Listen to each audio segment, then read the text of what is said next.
चलिए बेटा, आज हम शुरू करते हैं अपना नया चैप्टर जिसका नाम है ओवरहेड कॉस्टिंग। ठीक है, और चलो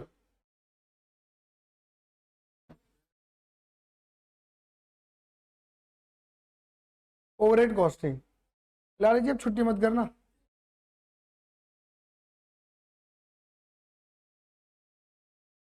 नहीं तो तुम्हारा मामला बैकलॉग में चला जाता है। देखो, बिल्कुल ये वाली वीडियो मैं आज ही डाल दूंगा अनलिस्ट करके, बाद में पब्लिक कर दूंगा चाहे। ठीक है, देखो ओवरहेड कॉस्टिंग, यहाँ पर अगर मैं ओवरहेड कॉस्टिंग की बात करूं तो ओवरहेड कॉस्टिंग का मतलब टेक्निकली होता है इनडायरेक्ट एक्सपेंसेस से। इससे मतलब होता है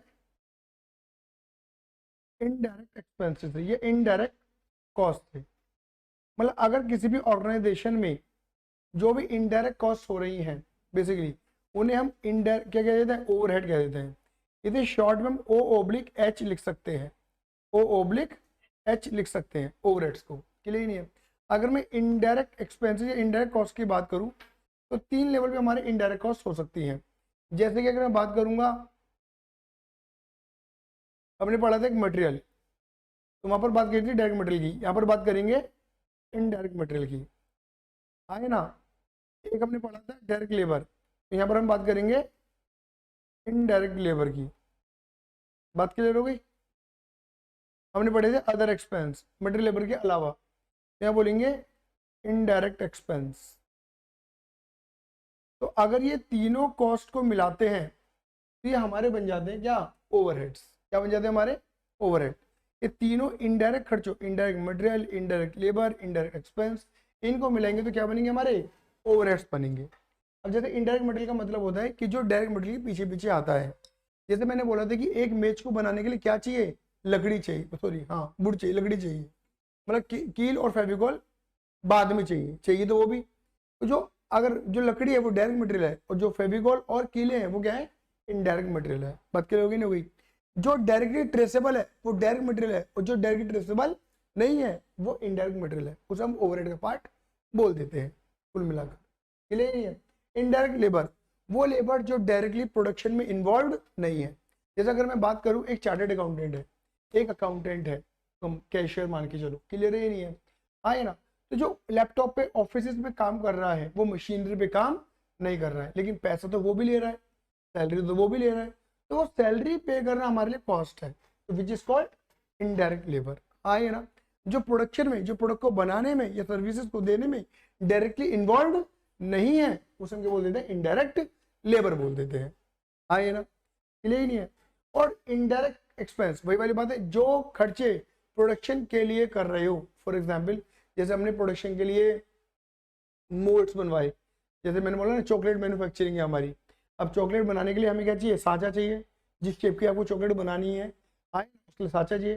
तो सांचा बनाना, उसके लिए पेटेंट लेना वगैरह वगैरह, तो क्या है, या हायर चार्जेस वगैरह लेना, रॉयल्टी पे करना, वो सब क्या है आपके लिए डायरेक्ट एक्सपेंसेस। इसके अलावा कोई भी खर्चा होगा जो प्रोडक्शन से कनेक्टेड नहीं है, ना तो वो मटेरियल है ना वो लेबर है, और प्रोडक्शन से कनेक्टेड नहीं है, तो वो क्या हो जाएगा तुम्हारा, इनडायरेक्ट एक्सपेंस बन जाएगा। बात क्लियर हो गई नहीं हो गई? तो अगर मैं बात करूं ओवरहेड की, यानी कि इनडायरेक्ट एक्सपेंसेस की, ओवरहेड यानी कि इनडायरेक्ट एक्सपेंस, ये कितने लेवल पे होते हैं, इनके तीन लेवल होते हैं। बेटा कितने लेवल होते हैं, तीन लेवल। ये तीन लेवल पे खर्चे किए जाते हैं, पहला, दूसरा और मेरे बेटा तीसरा। ये खर्चे तीन लेवल पे होते हैं, ये ध्यान रखना। इनडायरेक्ट खर्चे तीन लेवल पे किए जाते हैं बेटा। एक होता है हमारा फैक्ट्री लेवल, जोर से बोलो कौन सा लेवल, फैक्ट्री लेवल। क्लियर ही नहीं है? एक होता है हमारा ऑफिस लेवल, एक बार और बोलो जोर से, ऑफिस लेवल। क्लियर ही नहीं है? और एक होता है हमारा सेलिंग लेवल। बोलो फटाफट से, सेलिंग लेवल। हाँ ये ना, मतलब सेल के लेवल पे। क्लियर ही नहीं है? अब फैक्ट्री लेवल पे होने वाले खर्चे क्या कहलाते हैं तुम्हारे, फैक्ट्री ओवरहेड कहलाते हैं। क्या कहलाते हैं? फैक्ट्री में होने वाले इनडायरेक्ट खर्चे क्या कहलाते हैं, फैक्ट्री ओवरहेड कहलाते हैं। बात क्लियर हो गई नहीं हो गई? हाँ ये ना, बात क्लियर हो गई नहीं हो गई? आगे चलते हैं। ऑफिस में होने वाले खर्चे क्या कहलाते हैं तुम्हारे, ऑफिस ओवरहेड कहलाते हैं। क्या कहलाते हैं, ऑफिस, या आप इसे और बेटर नाम दे सकते हो, ऑफिस एंड एडमिनिस्ट्रेशन ओवरहेड। इन्हें आप ये नाम दे सकते हो, क्लियर ही नहीं है। दूसरा सेलिंग यानी कि सेल करने वाले, तो बोलते हैं selling and distribution, selling and distribution overhead. बात क्लियर हो गई नहीं हो गई? यानी कि 3 लेवल पे हमारे खर्चे होते हैं कुल मिलाकर, क्लियर ही नहीं है। जैसे अगर मैं बोलूँगा फैक्ट्री में यूज होने वाली इलेक्ट्रिसिटी, देखो 2 शब्द होते हैं, मैंने हालांकि शब्दों का मीनिंग कई बार बताया भी है। एक होता है शब्द पावर और एक होता है हमारा इलेक्ट्रिसिटी। अगर देखो नॉर्मल बिजली की खपत हो रही है फैक्ट्री में तो वो आएगी फैक्ट्री ओवरहेड में, आएगी ना। लेकिन अगर पावर वर्ड यूज हो रहा है तो वो आएगा डायरेक्ट एक्सपेंसेस में। आया समझ में नहीं आया? बात क्लियर हो गई नहीं हो गई? आए ना। चलिए जी, उसके बाद फैक्ट्री का रेंट, बिजली बत्ती पंखा पानी, डेप्रिसिएशन, सब यहाँ आ जाएगा। बात चाहे पानी मेंटेनेंस यहाँ आ जाएगा।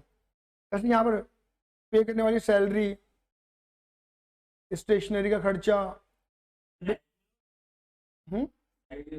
देखो अगर मान के चलो फैक्ट्री में एक सुपरवाइजर है, उसको सैलरी देती हो, वो फैक्ट्री ओवरहेड है। लेकिन अगर ऑफिस के अंदर सुपरवाइजर है, उसको सैलरी देते हो, ऑफिस ओवरहेड का पार्ट कहलाएगा। सैलरी डायरेक्ट मैंने बोली नहीं, इनडायरेक्ट होती है सैलरी हमेशा। हम्म, हाँ बिल्कुल ठीक है।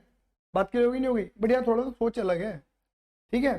तो यहाँ पे सैलरी, स्टेशनरी, बिजली बत्ती पंखा पानी, रेंट, ऑफिस वाला, वो ऑफिस ओवरहेड का पार्ट है। बात क्लियर होगी नहीं होगी? अच्छा सेलिंग में क्या पे करते हो? जैसे कि एडवर्टाइजमेंट, जैसे कि डिलीवरी है,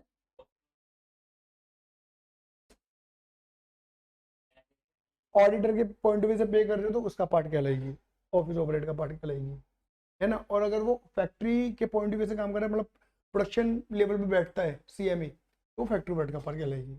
डिपेंड है कि वो उसको वर्क अलॉटेड क्या है या वो किस तरीके का काम कर रहा है, आएंगे ना। जैसे अगर मान के चलो मैं ऑडिटर हूँ और मुझको ऑडिट फीस दी जा रही है किसी कॉस्ट ऑडिट करने के लिए, तो वो ऑब्वियस बात है ये वाला पार्ट कहलाएगी कहीं ना कहीं, ठीक है। एडवर्टीजमेंट, डिलीवरी, पैकिंग, ठीक है ना। या जो भी तुम डिलीवरी करने के लिए बाइक कार यूज करते हो, उसका रिपेयर मेंटेनेंस, पेट्रोल का खर्चा, ये सब सेलिंग एंड डिस्ट्रीब्यूशन का खर्चा है, सेल करने में जो खर्चा आ रहा है। बात क्लियर हो गई नहीं हो गई? हाँ ये ना, बात क्लियर हो गई? तो यानी कि हम कुल मिला के इन्हीं इस ओवरहेड कॉस्टिंग की बात करेंगे। देखो आसान भाषा में ना मैं बच्चों को क्या समझाता हूँ, आसान भाषा में मैं ये समझाता हूँ, ओवरहेड का मतलब होता है over the head, over the head. मैं तो ये बोलता हूँ हमेशा, ओवरहेड यानी कि ओवर दी हेड। बात क्लियर होगी नहीं हुई? अब ओवर दी हेड, हेड का मतलब क्या हो गया? मतलब हेड का मतलब हो गया मेन एक्सपेंस, यानी कि बेसिक एक्सपेंस। सही बात ये नहीं है? मतलब वो खर्चे जो होने ही होने हैं किसी प्रोडक्ट को बनाने में, और किसी प्रोडक्ट को बनाने में बेसिक एक्सपेंस कौन सा होता है? प्राइम कॉस्ट, यानी कि डायरेक्ट कॉस्ट जो होती है हमारी। बोलो हाँ ये ना, जैसे कि direct material, direct labour, direct expense. मेरी बात समझ में आई नहीं आई? हाँ ये ना। तो बेटा ये हमारी क्या कहलाएगी? ये कहलाएगी हमारी basic cost, direct cost, prime cost. Clear ही नहीं है? क्या कहलाती है बेटा हमारी ये? प्राइम कॉस्ट कहते हो आप इसे, क्लियर ही नहीं है?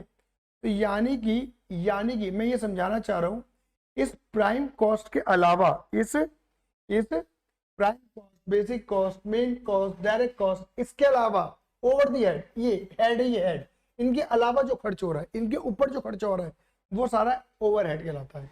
बात क्लियर होगी नहीं होगी? अगर मैं एक एग्जांपल की बात करूँ ना, ये आप मान के चलना कि किसी भी कंपनी की जो कॉस्टिंग होती है ज्यादातर ओवरहेड के बेस पर ही बदल जाती है। किसी भी कंपनी की जो कॉस्टिंग होती है वो ओवरहेड के बेस पर बदल जाती है। क्लियर ही नहीं है? एक छोटे से एग्जांपल से, मैं नॉर्मल से एग्जांपल से प्रूफ कर देता हूँ। बात क्लियर होगी नहीं होगी? वो छोटे से एग्जांपल से बात कर लेता हूँ, क्लियर है? देखो बेसिक यहाँ पर पंखा एक कोचिंग में रिक्वायर्ड है, देखो बिजली मतलब बिजली रिक्वायर्ड है। बात क्लियर होगी नहीं होगी? लेकिन अगर मैं एग्जाम्पल की बात करूँ, मैंने पैनल लगा रखा तो मेरे एक्सपेंस ज्यादा आ रहा है बेसिकली, क्लियर ही नहीं है? लेकिन अगर कोई व्हाइट बोर्ड पे पढ़ाएगा तो उसका एक्सपेंस कम आएगा, मतलब बिजली कम कंज्यूम होगी। कोई बिना एसी लगाए पढ़ा रहा है तो एक्सपेंस कम आएगा, एसी लगा के पढ़ा रहा है तो एक्सपेंस ज्यादा आएगा। कोई वाटर पानी की सुविधा दे रहा है तो बोलना मत, ठीक है ना, कोई पानी की सुविधा दे रहा है, ठीक है, तो एक्सपेंस बढ़ेगा, और नहीं दे रहा है तो घटेगा। तो कुल मिला के आप ये समझ के कि किसी भी मैन्युफैक्चरिंग कंपनी के अंदर जो ओवरहेड्स होते हैं वो बढ़ते घटते रहते हैं। एक छोटे एग्जाम्पल लेके चलते हैं, ठीक है। जैसे कोई लाला कंपनियां होती हैं, लाला कंपनी किस टाइप की होती है, जैसे कि आपका जो इंडस्ट्रियल एरिया जो अभी तक आपके गाजियाबाद शहर में आसपास में आपको दिख रहा होगा, हाँ ना। वहां पे क्या उन्होंने अपने वर्कर्स के लिए, अपने एम्प्लॉयज के लिए कोई किचन बना रखी होगी, किचन सेटअप, कि भाई जब भी इनका 1-1:30 बजे लंच हुआ करेगा, ये सारे किचन हॉल में आके बैठ जा करेंगे, जो अपना लंच लाए वो लंच आके खाए, और नहीं तो जो किचन में बन रहा है वो खा ले। करता होगा कोई? नहीं। लेकिन आप कभी एमएनसीज के अंदर जाते होंगे तो वहां पर ये चीजें सेटअप्स रहती है, मतलब वो मील खुद देते हैं अपने एम्प्लॉयज को, ऐसा भी होता है। हाँ ये ना, जैसे गूगल्स वगैरह में अगर आप जाते हो तो वहां तो कोई ड्रेस कोड भी नहीं है, आप कच्छे बनियान में चले जाओ, वहां पे काम, उनको तो काम चाहिए, काम करो, लेट के करना है लेट के करो, बैठ के करना है बैठ के करो, स्विमिंग पूल में लोड नहीं, गूगल वगैरह में बेसिकली बेसिकली और पूरा फ्रिज लगा रखा है, कॉफी मशीन लगा रखी है, जो पीना है पियो, जो खाना है खाओ, वो लगा देते हैं इलेक्ट्रिक वाला जूता। ठीक है। बात क्लियर होगी नहीं हो गई? ठीक है। तो कुल मिलाकर आपको जो करना है वो करो, कुल मिलाकर क्लियर ही नहीं है। तो अब मुझे बताओ, जब कंपनी इतना कुछ ऑफर कर रही है अपने एम्प्लॉयज को, तो कहीं ना कहीं कंपनी का खर्चा तो आ रहा होगा ना, नहीं ओवरहेड्स तो है ही ना। अब मान कंपनी सेम काम कर रही हो, लेकिन एक कंपनी ओवरहेड ज्यादा देख रही है और एक कंपनी ओवरहेड कम देख रही है। बात क्लियर? हाँ, वही वाली बात है। एक्चुअली क्या होता है देखो, अगेन मैं बोलूंगा, अगर इसे इस चैप्टर से अलग बात कर रहे हैं तो this is called red trap. मतलब एम्प्लॉय को इतना अच्छा लालच देता है कि उसको जन्नत महसूस होने लगे कि भाई इस कंपनी को छोड़ के कहीं नहीं आना, पूरा कंफर्ट लेवल पे जॉब करवाती है, मजा आ जाता है, काम भी करवा लेती है, सैलरी भी अच्छी दे रहे हैं, फैसिलिटी भी अच्छी दे रहे हैं। हाँ ठीक है, बात करोगे ना भाई, ये चीजें होती है। आ गया, मतलब बहुत स्मॉल बेनिफिट दिखा के काम, आ गया। बात करोगे नहीं हो गई? अरे ये ऐसे करता है, बात करोगे नहीं हो गई? ठीक है, आ गया। अब तुम्हें इस वाले चैप्टर के अंदर जो मेन कॉन्सेप्ट है ना, जो तुम्हें करना है, यहाँ पर तुम्हें बनानी पड़ती है ओवरहेड डिस्ट्रीब्यूशन शीट। क्या बनानी पड़ती है? Overhead distribution sheet. तो आज का जो हमारा मेन कॉन्सेप्ट है, जो मुझे समझाना है, ये तो मैंने इंट्रो करा, जो आज का मेन कॉन्सेप्ट है वो यही है, ओवरहेड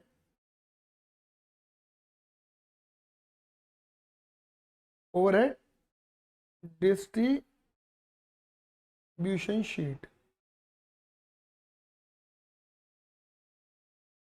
बात क्लियर हो गई?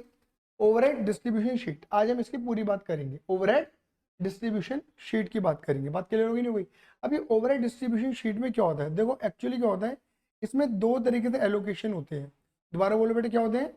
दो तरीके से एलोकेशन होते हैं। बात क्लियर होगी नहीं हुई? देखो एक होता है हमारा, मतलब एक तरीके से आप यहाँ पे सीखोगे ओवरहेड डिस्ट्रीब्यूशन। क्या सीखोगे? ओवरहेड डिस्ट्रीब्यूशन सीखने वाले। यहाँ पे जो मेन शब्द है वो डिस्ट्रीब्यूशन है। अब यहाँ दो तरीके के डिस्ट्रीब्यूशन होते हैं बेटा, एक होता है हमारा प्राइमरी डिस्ट्रीब्यूशन, जोर से बोलो क्या होता है? Primary distribution.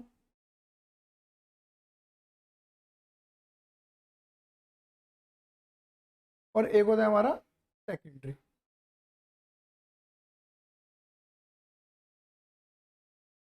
एक होता है हमारा प्राइमरी डिस्ट्रीब्यूशन और एक होता है हमारा सेकेंडरी डिस्ट्रीब्यूशन। बात क्लियर होगी नहीं हो गई? प्राइमरी डिस्ट्रीब्यूशन और सेकेंडरी डिस्ट्रीब्यूशन। बात क्लियर होगी नहीं हो गई? हाँ है ना। अब देखो पहले समझते हैं प्राइमरी डिस्ट्रीब्यूशन। इसे प्राइमरी डिस्ट्रीब्यूशन क्या होता है, इसमें देखो दो शब्द याद करना। एक शब्द होता है एलोकेशन, जोर से बोलो, एलोकेशन। और बेटा एक शब्द होता है अपॉर्चमेंट। क्या होता है? एक होता है एलोकेशन और एक होता है अपॉर्चमेंट। एक होता है एलोकेशन और एक होता है अपॉर्चमेंट। ये दो शब्द तुम्हें पता होने चाहिए, एलोकेशन और अपॉर्चमेंट, एलोकेशन और अपॉर्चमेंट, एलोकेशन और अपॉर्चमेंट। बात क्लियर होगी नहीं होगी? ठीक है। अपॉर्चमेंट में ना सुनो, अपॉर्चमेंट में क्या होता है, एक रेशियो यूज किया जाता है, यहाँ पे रेशियो यूज होता है, यहाँ पे रेशियो यूज नहीं होता है, डायरेक्ट एलोकेशन होती है, डायरेक्ट एलोकेशन होती है। आप कहोगे सर थोड़ा समझाओ, थोड़ा और बता, तरीके से बता दो थोड़ा सा। देखो मान के चलो, मैं एक छोटा सा एग्जांपल देके चल रहा हूँ, एक छोटा सा एग्जांपल देके चल रहा हूँ कि मान के चलो किसी भी कंपनी के 3 प्रोडक्शन डिपार्टमेंट है। कितने प्रोडक्शन डिपार्टमेंट है? 3। और 2 सर्विस डिपार्टमेंट है। कितने डिपार्टमेंट है? 2 सर्विस डिपार्टमेंट। अब पहले तो यहाँ पे एक शब्द आ जाता है कि ये जो प्रोडक्शन डिपार्टमेंट होते हैं ये क्या होते हैं, और ये जो सर्विस डिपार्टमेंट होते हैं ये क्या होते हैं। बात क्लियर होगी नहीं होगी, है ना। ये प्रोडक्शन डिपार्टमेंट क्या होते हैं और ये सर्विस डिपार्टमेंट क्या होते हैं। देखो एक्चुअली क्या होता है, प्रोडक्शन डिपार्टमेंट का मतलब होता है जहां से हमारा फिनिश गुड्स बनके बाहर आएगा, कंप्लीट प्रोडक्ट बाहर निकल कर आएगा जो हम बेचते हैं मार्केट में, उसे हम बोलते हैं प्रोडक्शन डिपार्टमेंट। बात क्लियर होगी नहीं होगी। प्रोडक्शन डिपार्टमेंट 1 2 3, लेकिन इन प्रोडक्शन डिपार्टमेंट को सर्विस देने का काम कौन करते हैं, सर्विस डिपार्टमेंट काम करते हैं। बात क्लियर होगी नहीं होगी। अब मुझे बताओ, एक तरीके से किसी कंपनी ने दो तरीके के डिपार्टमेंट होंगे, एक होगा प्रोडक्शन डिपार्टमेंट और एक होगा सर्विस डिपार्टमेंट। अब मुझे बताओ हर डिपार्टमेंट की कॉस्ट अलग अलग होगी, बोलो हाँ या ना। हर डिपार्टमेंट की कॉस्ट क्या होगी, अलग अलग होगी या नहीं होगी, बोलो हाँ या ना। लेकिन बस मुझे इतना बताओ, प्रोडक्शन डिपार्टमेंट की कॉस्ट, इनके द्वारा बनाए गए रेस्पेक्टिव प्रोडक्ट के ऊपर एलोकेट हो जाएगी। मैं दोबारा बोलूं, मेरे शब्दों को समझना कि प्रोडक्शन डिपार्टमेंट ने जो प्रोडक्ट बनाए क्लियर नहीं है। तो मुझे बताओ, जैसा एग्जांपल लो कि अगर प्रोडक्शन डिपार्टमेंट ने ये माउस बनाया, बोलो हाँ या ना, हाँ या ना। मान लो 1000 माउस बनाए, तो प्रोडक्शन डिपार्टमेंट ने 1000 माउस के लिए कॉस्ट कवर करी, हाँ या ना। तो वो कॉस्ट को एब्जॉर्ब कैसे करेंगे, इन 1000 इसकी सेल प्राइस के अंदर कवर करेंगे, हाँ या ना। मतलब हर यूनिट, एक प्रोडक्ट की हर एक यूनिट कुछ ना कुछ कॉस्ट कवर करेगी, कवर करने को टेक्निकली बोलते हैं एब्जॉर्ब करेगी, बोलो हाँ या ना। सही बात ये नहीं है, भाई कॉस्ट को कवर कैसे किया जाएगा, एब्जॉर्प्शन के थ्रू, बोलो हाँ या ना। ठीक है, तो लेकिन मुझे एक बार बताओ, ये जो सर्विस डिपार्टमेंट की कॉस्ट है वो किसके लिए हो रही है, ये किसकी वजह से हो रही है, मुझे बताओ तो सही। सर्विस डिपार्टमेंट की कॉस्ट किसके लिए हो रही है, प्रोडक्शन के लिए हो रही है, बोलो हाँ या ना। क्या मेरी बात क्लियर हुई नहीं, अब यहाँ तक क्लियर है ना मेरी बात। यानी कि देखो एलोकेटेड कॉस्ट किसे कहते हैं, पहले ये समझना। एलोकेटेड कॉस्ट का मतलब होता है कि वो कॉस्ट जो जिस डिपार्टमेंट की है हमें सीधी सीधी पता है, हमें सीधी सीधी पता है जो जिस डिपार्टमेंट की, मेरी बात समझ में आई है नहीं आई, जो जिस डिपार्टमेंट की हमें सीधी सीधी पता है उसे हम क्या बोलते हैं मेरे बेटा जी, एलोकेटेड कॉस्ट। मतलब हमें पहले से अलग अलग कॉस्ट पता है। लेकिन जैसे कि अपॉर्चमेंट, यहाँ पर एक वर्ड लिख लो कॉमन कॉस्ट, क्या बोलते हैं, कॉमन कॉस्ट। जैसे कि मान के चलो एक बहुत बड़ी लैंड ले रखी है कंपनी ने, क्या ले रखी है, बहुत बड़ी लैंड। अब उसी लैंड पे प्रोडक्शन डिपार्टमेंट 1 भी है, 2 भी है, 3 भी है, सर्विस 1 भी है, सर्विस डिपार्टमेंट 2 भी है, और उस लैंड का क्या जाता है, किराया। अब किराया तो कॉमन है ना, अब वो P1 को दे, P2 को दे, P3 को दे, S1 को दे, S2 को दे, सबको दे, सबको दे। तो इनकी रेंट को अगर देखा जाए तो इन पांचों में बांटा जाना चाहिए, सही बात ही नहीं है। तो बांटने के लिए भी क्या चाहिए, रेशियो। तो रेंट को अगर मैं एग्जांपल देने की बता रहा हूं, एग्जांपल, रेंट को हम किस रेशियो में बांट सकते हैं, स्क्वायर फीट एरिया, सही कह रहा हूं ना। यहाँ पर हमें क्या चाहिए, एक रेशियो, रेशियो का मतलब है एक बेस। आया समझ में नहीं आया, इतनी बात मेरी डाइजेस्ट हो गई, बोलो हाँ या ना। यानी कि अगर कुल मिलाकर कोई भी कॉमन कॉस्ट होगी तो कॉमन कॉस्ट बहुत सारे, मतलब जरूरी नहीं बोल रहा हूँ कि पांचों डिपार्टमेंट की हो, 3 की हो सकती है, 2 की हो सकती है, 5 की हो सकती है। तो वो कॉस्ट, कॉमन कॉस्ट उन डिपार्टमेंट में, उन रेस्पेक्टिव डिपार्टमेंट में बटनी चाहिए किसी न किसी रेशियो में। और रेशियो का मतलब क्या है, कोई ना कोई बेस। जैसे रेंट के बेस क्या हो गया, हाँ या ना, यही नहीं है। अब जैसे एग्जाम्पल लेते हैं, एक कॉमन सेंस लगाते हैं, ठीक है। कभी भी तुम देखना, जैसे तुमने देखा होगा अपार्टमेंट वगैरह में देखा होगा जहाँ पर बड़े बड़े मतलब कई मंजिला बिल्डिंगें खड़ी रहती हैं, हाँ ये ना। तो मतलब लोग अपने घर की तो सफाई कर लेते हैं, करते ही नहीं करते हैं, लेकिन कॉमन एरिया होता ही नहीं होता है। सबसे कॉमन एरिया होता है जीना, जिस जीने से लोग आते जाते हैं, हाँ ये ना। तो जीने की सफाई कौन करेगा, एक कॉमन मेड लगाते हैं लोग, हाँ ये ना। उस कॉमन मेड का पैसा उस जीने का जितने लोग यूज कर रहे हैं उतने लोग उस कॉस्ट को आपस में एलोकेट करते ही नहीं करते हैं। तो ये सेम बात यहाँ पर भी की जा रही है, हाँ ये ना। क्लियर ही नहीं है। जैसे अगर मान के चलो कोई ऐसा एम्प्लॉय है या कोई ऐसा सुपरवाइजर है जो तीनों प्रोडक्शन डिपार्टमेंट को देखता है, सर्विस को छोड़ो, 3 प्रोडक्शन डिपार्टमेंट को देख रहा है, तो यानी कि जो सुपरवाइजर को सैलरी दी जा रही है वो कॉस्ट इन तीनों की है।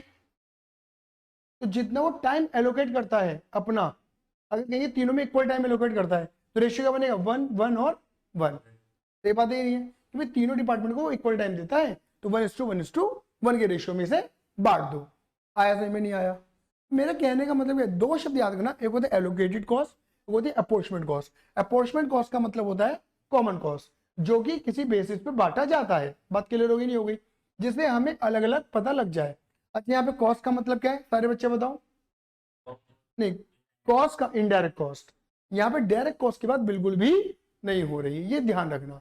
यहाँ जब मैं बोल रहा हूँ कॉस्ट, मैं बोल रहा हूँ एक्सपेंस, यानी कि मैं indirect cost, indirect expense, overhead की बात कर रहा हूँ। हाँ है ना? तो यानी कि एलोकेटेड ओवरहेड जो पता है इसके हैं, इसके इसके सेपरेटली अलग अलग पता है हमें। बात क्लियर हो गई नहीं हो गई? हाँ है ना? लेकिन अपॉर्चमेंट यानी कि कॉमन, जो मुझे सेपरेटली नहीं पता उन्हें मुझे बांटना पड़ेगा। बात क्लियर हो गई नहीं हो गई? जिससे मैं इनकी P1 की, P2 की, P3 की, P4, S1 की, S2 की, इनकी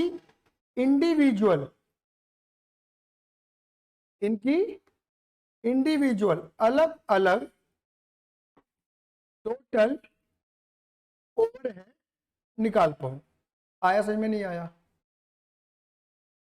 इसे प्राइमरी डिस्ट्रीब्यूशन कहते हैं मेरे बेटा। क्या कहते हैं मेरे बच्चों? बोलो फटाफट दे। इसे प्राइमरी डिस्ट्रीब्यूशन कहते हैं। कोई दिक्कत तो नहीं है इस बात में? यहाँ तक क्लियर है? बस एक बात ध्यान रखना, मैं फिर एक बात यहाँ पर एक बात और बोल देता हूँ, ठीक है? थोड़ा सा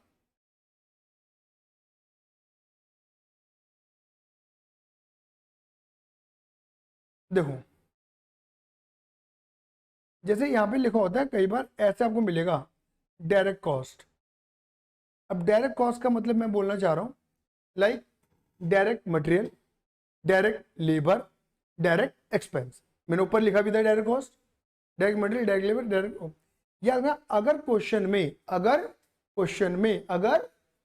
में डायरेक्ट कॉस्ट दे रखी है तो तुम प्रोडक्शन डिपार्टमेंट की डायरेक्ट कॉस्ट नहीं लोगे, लेकिन सर्विस डिपार्टमेंट की डायरेक्ट कॉस्ट लोगे।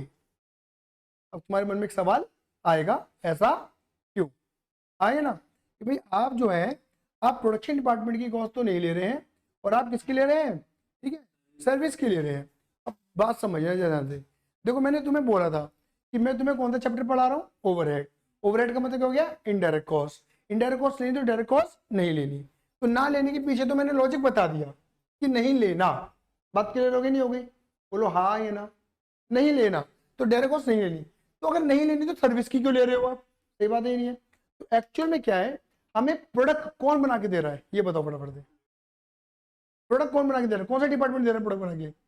प्रोडक्शन डिपार्टमेंट बना के दे रहा है। आगे ना, ठीक है? तो सर्विस डिपार्टमेंट क्या कर रहे हैं? प्रोडक्शन डिपार्टमेंट में सर्विस दे रहे हैं। तो तुम प्रोडक्शन डिपार्टमेंट बन के सोचो सारे बच्चे, प्रोडक्शन डिपार्टमेंट बन के सोचो कि प्रोडक्शन डिपार्टमेंट के मतलब सर्विस डिपार्टमेंट अगर कोई भी कॉस्ट करेगा, दोबारा बोल रहा हूँ, सर्विस डिपार्टमेंट कोई भी कॉस्ट करेगा तो प्रोडक्शन के लिए क्या है? Indirect cost. प्रोडक्शन अपनी डायरेक्ट को तो डायरेक्ट बोलता है, लेकिन दूसरे डिपार्टमेंट की कॉस्ट जो है उसे वो इनडायरेक्टली बोलेगा। बात क्लियर हो गई नहीं हो गई? आइए ना, तो प्रोडक्शन डिपार्टमेंट के लिए सर्विस डिपार्टमेंट की कॉस्ट क्या है? सारी इनडायरेक्ट है। इसके लिए डायरेक्ट होगी, लेकिन इसके लिए क्या है? वो इनडायरेक्ट। अब तुम्हारे मन में आएगा कि इनके आपस में क्या कनेक्शन है, पहले ये बताओ। उसका कनेक्शन है यहाँ पर, कहाँ पर? सेकेंडरी डिस्ट्रीब्यूशन में। सेकेंडरी डिस्ट्रीब्यूशन में क्या कहते हैं? इधर देखो, कहते हैं बताओ कितने डिपार्टमेंट थे? हमने बोला भैया 3 डिपार्टमेंट थे, P1 P3 P1 P2 P3 production और सर्विस डिपार्टमेंट 2 थे। अच्छा, और अभी हमने एक बात बोली थी कि सर्विस डिपार्टमेंट की कॉस्ट किसकी वजह से आ रही है? आपने बोला प्रोडक्शन की वजह से आ रही है। तो मुझे बताओ ना भाई, हमें तो जो प्रोडक्ट मिलेगा, बोलो हाँ या ना, यहां से मिलेगा।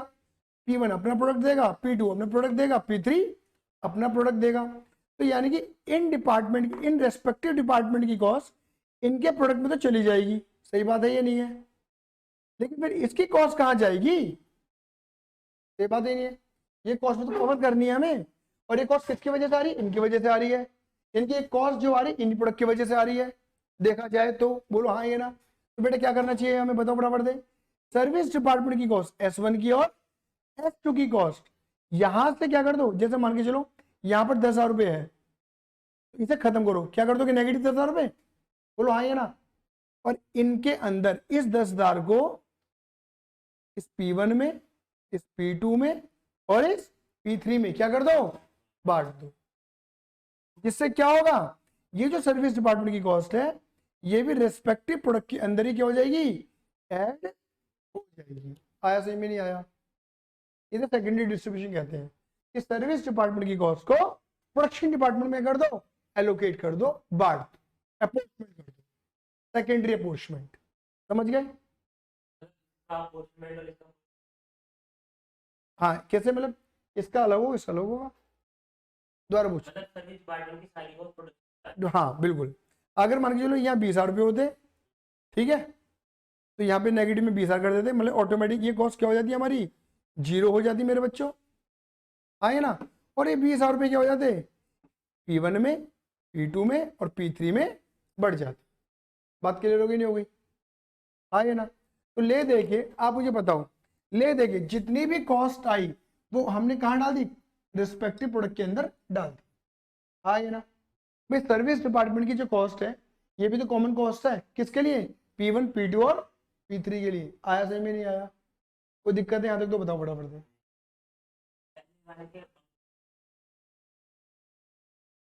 इसका रेंट,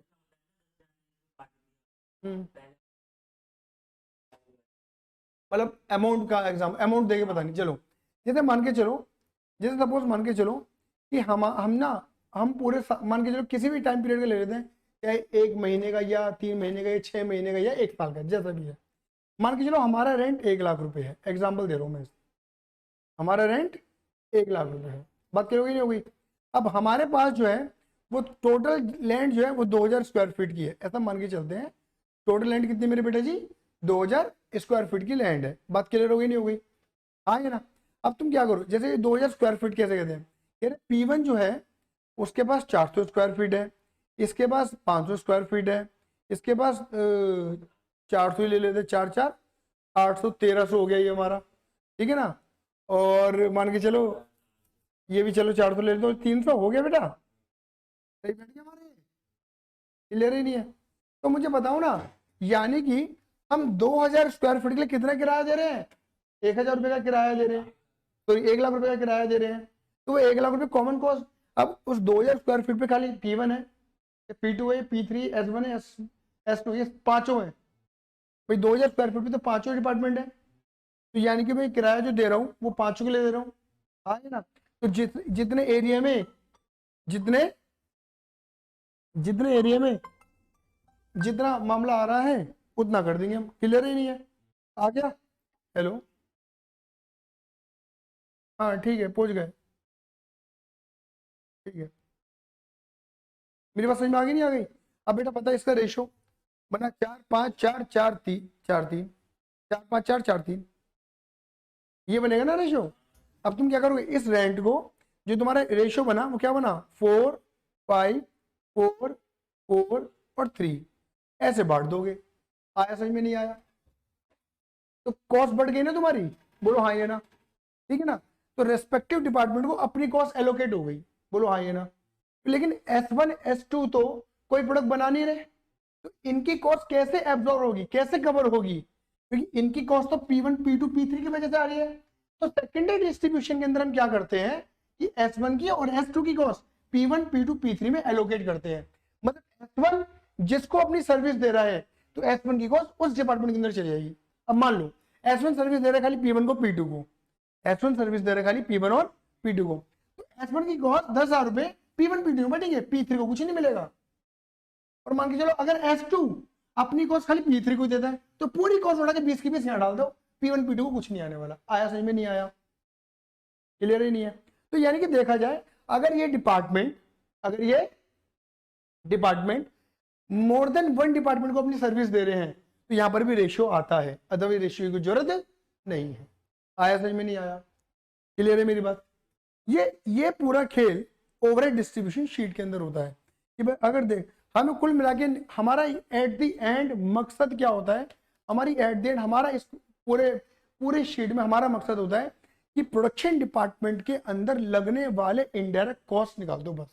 तो जब तुम इसको बांट दोगे ना, जब तुम इसे बांट दोगे तो हमें प्रोडक्शन, ये तो जीरो हो जाएगा मामला, लेकिन इनकी कॉस्ट बढ़ गई, S1 S2 तो जीरो हो जाएंगे, तो हमें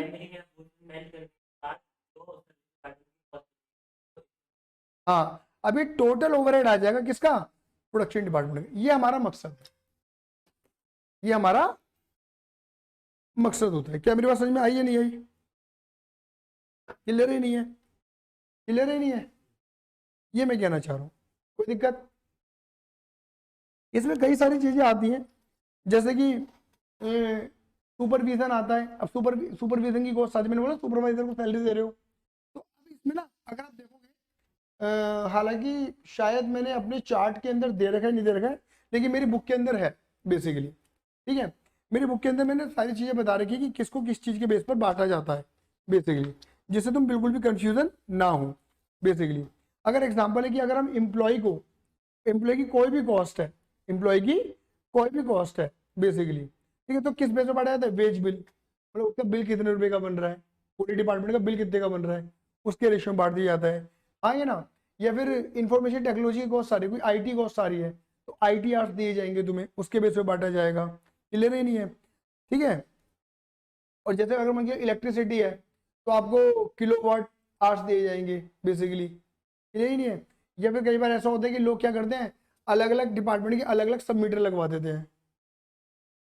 अब देखो ऑब्वियस बात है, जैसे एग्जांपल समझो कि मेरी पूरी बिल्डिंग का एक बिल आता है मान के चलो बिजली का, हर फ्लोर पे अलग मीटर। अब मैंने अलग फ्लोर पे अलग मीटर लगवा दिया तो सब मीटर अलग लग गए। अगर मुझे मान के चलो अपने तीनों फ्लोर के अंदर उस कॉस्ट को, उस बिजली के बिल को बांटना है, तो हर मीटर से यूनिट ले लूंगा और यूनिट के रेशियो में बांट दूंगा। आया समझ में? नहीं आया? क्लियर ही नहीं है? कुल मिला के कहानी यहाँ पे इस टाइप से हमें काम करना पड़ता है। क्लियर ही नहीं है? तो मोस्ट ऑफ द केसेस में तुम समझ जाते हो, ये तो मैंने बहुत एडवांस लिस्ट बना रखी है बेसिकली, लेकिन मोस्ट ऑफ द केसेस में तुम खुद समझ जाओगे कि मुझे किस चीज़ को कैसे बांटना है। क्लियर ही नहीं है? आया? तो यहाँ पे कुल मिला के दो ही चीजें हैं, क्या? प्राइमरी डिस्ट्रीब्यूशन और सेकेंडरी डिस्ट्रीब्यूशन। प्राइमरी क्लियर हुआ? प्राइमरी कितने शब्द बोले मैंने? ठीक है ना, एलोकेशन और अपोर्चमेंट। एलोकेशन का मतलब होता है एलोकेटेड कॉस्ट, एलोकेटेड कॉस्ट का मतलब जिसे हमें बांटना नहीं, ऑलरेडी बटी पटाई है। ठीक है, एलोकेटेड कॉस्ट का मतलब है जो कॉस्ट ऑलरेडी बटी पटाई है। बात क्लियर होगी नहीं हो गई? हाँ ये ना। फिर मैंने एक बात और बोली थी एलोकेटेड कॉस्ट में, क्या कि हमें डायरेक्ट कॉस्ट किसकी नहीं लेनी, प्रोडक्शन की नहीं लेनी, किसकी लेनी है? सर्विस की लेनी। क्यों लेनी है सर्विस की? क्योंकि हमें किसके ओवरहेड निकालने होते हैं, हमें तो इसके निकाल रहे हैं P1 P2 P3 के, तो प्रोडक्शन के पॉइंट ऑफ व्यू से ये वाली कॉस्ट पहुंच जाएगी इनडायरेक्ट, समझे ना, क्योंकि ये सारी कॉस्ट इधर ही आनी है। आया समझ में? नहीं आया? और एलोकेटेड अपॉर्चमेंट का मतलब होता है कॉमन कॉस्ट जो किसी बेस पर किसी रेशियो में बांटी जाएगी। बोलो हाँ या ना? हाँ या ना? ठीक है। और ये मैं पहले बोल, चलिए तो अब यहाँ पे जो नेक्स्ट बात आती है वो आती है एब्जॉर्प्शन रेट की। ठीक है ना, कि एब्जॉर्प्शन रेट कैसे निकाला जाएगा। हालांकि मैंने हिंट आपको दे दिया था एब्जॉर्प्शन रेट का, कि जैसे कि मान के चलो कि आपने प्रोडक्शन डिपार्टमेंट 1 की जो कॉस्ट निकाली वो 1 लाख रुपए निकाली टोटल, मान लो इतने रुपए आपने निकाली टोटली, आपके इनडायरेक्ट ओवरहेड है यहाँ पर, ये 1 लाख रुपए आ रहे हैं आपके यहाँ पर। समझ गए मेरी बातों को आप? P1 की बात क्लियर हो गई? अब यहाँ पर मान के चलो P1 का जो प्रोडक्शन है, इनकी जो आउटपुट है, वो मान के चलो 20,000 यूनिट है। कितने? 20,000 यूनिट। आया समझ में? नहीं आया? क्लियर है? तो मुझे बताओ एब्जॉर्प्शन रेट क्या रहेगा? एब्जॉर्प्शन रेट मतलब 1 लाख के खर्चा हम कितनी यूनिट के लिए कर रहे हैं? 20,000 के लिए कर रहे हैं। कितना निकल गया? 5 रुपए पर यूनिट। ये कहलाता है मेरे बेटा क्या? हमारा एब्जॉर्प्शन रेट। बात क्लियर होगी नहीं हो गई? इसी एब्जॉर्प्शन रेट को आप किस बेस पे बांट सकते हो? मशीन आर के बेस पे बांट सकते हो। किस बेस पे? On the basis of, on the basis of machine arts. आप इसे मशीन आर्ट्स के बेस पे भी बांट सकते हो। अब मशीन आर्ट के बेस का मतलब क्या है? जैसे मान के चलो P1 में कॉस्ट कितनी थी? 1 लाख, एग्जाम्पल वही है, लेकिन P1 के अंदर जो मशीन है तो मशीन आर्ट्स कितने यूज हुए P1 में? चलिए ही नहीं है, सपोज मान के चलते 50,000 मशीन आर यूज हुए। क्या लिखेंगे? एब्जॉर्प्शन रेट क्या रहेगा? आप बोलेंगे 1 लाख रुपए का ओवरहेड क्रिएट करा 50,000 घंटे मशीन चला के, यानी कि मशीन के 1 घंटे का अमाउंट कितना निकल गया हमारा? 2 रुपए पर मशीन आवर। यानी कि मशीन अगर 1 घंटे चलती है तो 2 रुपए का इनडायरेक्ट खर्चा पैदा करती है, फिर 1 घंटे चलेगी तो फिर 2 रुपए का एक पैदा करेगी। तो यहाँ पर इसे कैसे पढ़ेंगे, अगर हम 1 यूनिट बनाते हैं तो कितना ओवरहेड पैदा होता है, 5 रुपए का। प्रोडक्ट कितने का नहीं बनता, 1 यूनिट 5 रुपए का इनडायरेक्ट खर्चा पैदा करती है। एक मशीनर 2 रुपए का क्या पैदा करती है, इनडायरेक्ट खर्चा पैदा करती है। ये एब्जॉर्प्शन रेट कहते हैं, बेसिक क्या कहते हैं, एब्जॉर्प्शन रेट। इसके अलग अलग है, आप प्रोडक्शन की बेस पे निकाल सकते हो, on the base of direct material cost निकाल सकते हो, on the base of direct labour cost निकाल सकते हो, प्राइम कॉस्ट के बेस पे निकाल सकते हो, डायरेक्ट लेबर के बेस पे निकाल सकते हो, और मशीन आर के बेस पे निकाल सकते हो। ज्यादातर या तो आउटपुट या मशीन आर या डायरेक्ट लेबर आर ही आता है। बात करोगे होता कुछ नहीं है, मैं पहले बता के दे देता हूँ कि जहां पर जैसे डिनोमिनेटर चेंज हो जाते हैं, बस यहाँ पे डिनोमिनेटर क्या थे, आउटपुट, डिनोमिनेटर यहाँ पे डिनोमिनेटर क्या था हमारा, मशीन आर। अगर मैं बात करूंगा, देखो अगर मैं इसी चीज के बेस पर तुमसे फॉर्मूला बनाने की बात करूंगा तो क्या बनाओगे तुम, फॉर्मूला ये तो बोलोगे भैया देखो total overhead upon machine R, ये फॉर्मूला बोलोगे नहीं बोलोगे, बोलो हाँ या ना। क्या मेरी बात समझ में आई या नहीं आई, कोई दिक्कत तो नहीं इस बात में, क्लियर है। चलिए अब देखो बस मैं एक बात और तुम्हें बोल देता हूँ यहाँ पर, ये जो तुम ओवरहेड रेट, यहाँ तक क्लियर है मेरी बात, यहाँ तक मेरी बात क्लियर है। बस अब एक बात और समझना, और जो कि बहुत इंपॉर्टेंट बात है, ठीक है, वाह, एक बात और समझ लेना जो कि बहुत इंपॉर्टेंट बात है, और ये तुम्हें पता भी होना चाहिए कि बेटा ये जो आपका एब्जॉर्प्शन रेट निकलता है, ये ऑन द, बोलो, on the basis of budgeted cost निकलता है। क्या निकलता है, on the basis of budgeted cost. ये बड़ा इंपॉर्टेंट है जो मैंने बोला है, क्या बोला है मैंने, अब कॉमन सेंस लगाओ, तुम्हें पता है ऑलरेडी।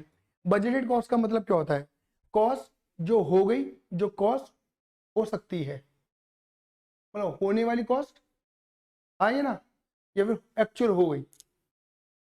बजटेड का मतलब क्या हो गया, होने वाली, मतलब हम एक तरीके से क्या कर रहे हैं, प्रिडिक्शन कर रहे हैं, एस्टिमेशन लगा रहे हैं। बहुत बढ़िया, यानी कि हम ऐसा कह सकते हैं ये हमारी एस्टिमेटेड या होने वाली कॉस्ट होती है। बात क्लियर होगी नहीं हो गई। तो देखो ये जो एब्जॉर्प्शन रेट के फॉर्मूले होते हैं ना, जैसे अगर मैं मान के चलो इसी फॉर्मूले को बोलूंगा, तो इस फॉर्मूले को मैं कैसे बोलूंगा, इधर देख लो, absorption rate is equal to, आप ऐसे लिखोगे बजटेड, बोलो, budgeted overhead upon budgeted machine hour, budgeted overhead upon budgeted machine hour. यानी कि आप बजटेड ओवरहेड लेते हो, आप एक्चुअल ओवरहेड नहीं लेते हो, और बजटेड मशीन आवर लेते हो, आप एक्चुअल मशीन आवर नहीं लेते हो। यानी कि सुन लो मेरी बात, यानी कि ये जो आप कर रहे हो ना, क्या, प्राइमरी डिस्ट्रीब्यूशन और सेकेंडरी डिस्ट्रीब्यूशन, सुन लो, ये जो आप कर रहे हो प्राइमरी डिस्ट्रीब्यूशन और सेकेंडरी डिस्ट्रीब्यूशन, यहाँ पे जितनी भी कॉस्ट तुम ले रहे हो, यहाँ पे जितनी भी कॉस्ट तुम ले रहे हो, ये सारी कौन सी होती है, बजटेड होती है। क्या होती है, बजटेड होती है। बजटेड का मतलब होता है कि हम ओवरहेड डिस्ट्रीब्यूशन शीट बनाते हैं, यानी कि इस स्टेटमेंट के अंदर हम ये दिखाते हैं कि कितनी ओवरहेड हमारे होंगे और कितने कितने हो सकते हैं, अनुमान लगाते हैं, एस्टिमेशन लगाते हैं। बात क्लियर होगी नहीं हो गई, आई बस में नहीं आई, अनुमान लगाते हैं, एस्टिमेशन लगाते हैं। मेरी बात क्लियर होगी नहीं हो गई। इस समय पता लग जाता है कि प्रोडक्शन डिपार्टमेंट 1 2 3 जितने भी हमारे प्रोडक्शन डिपार्टमेंट है उनमें होने वाले बजटेड ओवरहेड कितने होंगे। आया, बात क्या होगी। अब तुम्हारे मन में एक सवाल आएगा, ऐसा क्यों, बजटेड क्यों देखते हैं। पूरी कॉस्ट अकाउंटिंग बजट के ऊपर काम करती है, ये ध्यान रखना। कॉस्ट अकाउंटिंग का मतलब याद रखना, कॉस्ट अकाउंटिंग और फाइनेंशियल अकाउंटिंग में सबसे बड़ी जो अंतर है वो यही है कि फाइनेंशियल अकाउंटिंग ट्रांजेक्शन होने के बाद रिकॉर्डिंग करती है। बोलो हाँ ये ना, फाइनेंशियल अकाउंटिंग ट्रांजेक्शन होने के बाद हिस्टोरिकल डेटा रिकॉर्ड करती है।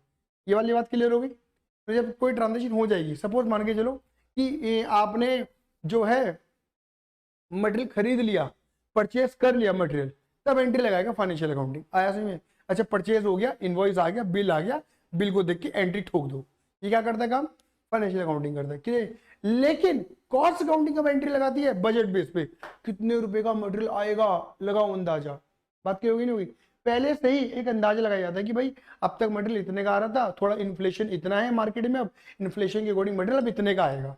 बात क्लियर होगी नहीं होगी? तो पूरी कॉस्ट अकाउंटिंग बजट पे काम करती है, ध्यान रखना। क्लियर ही नहीं है?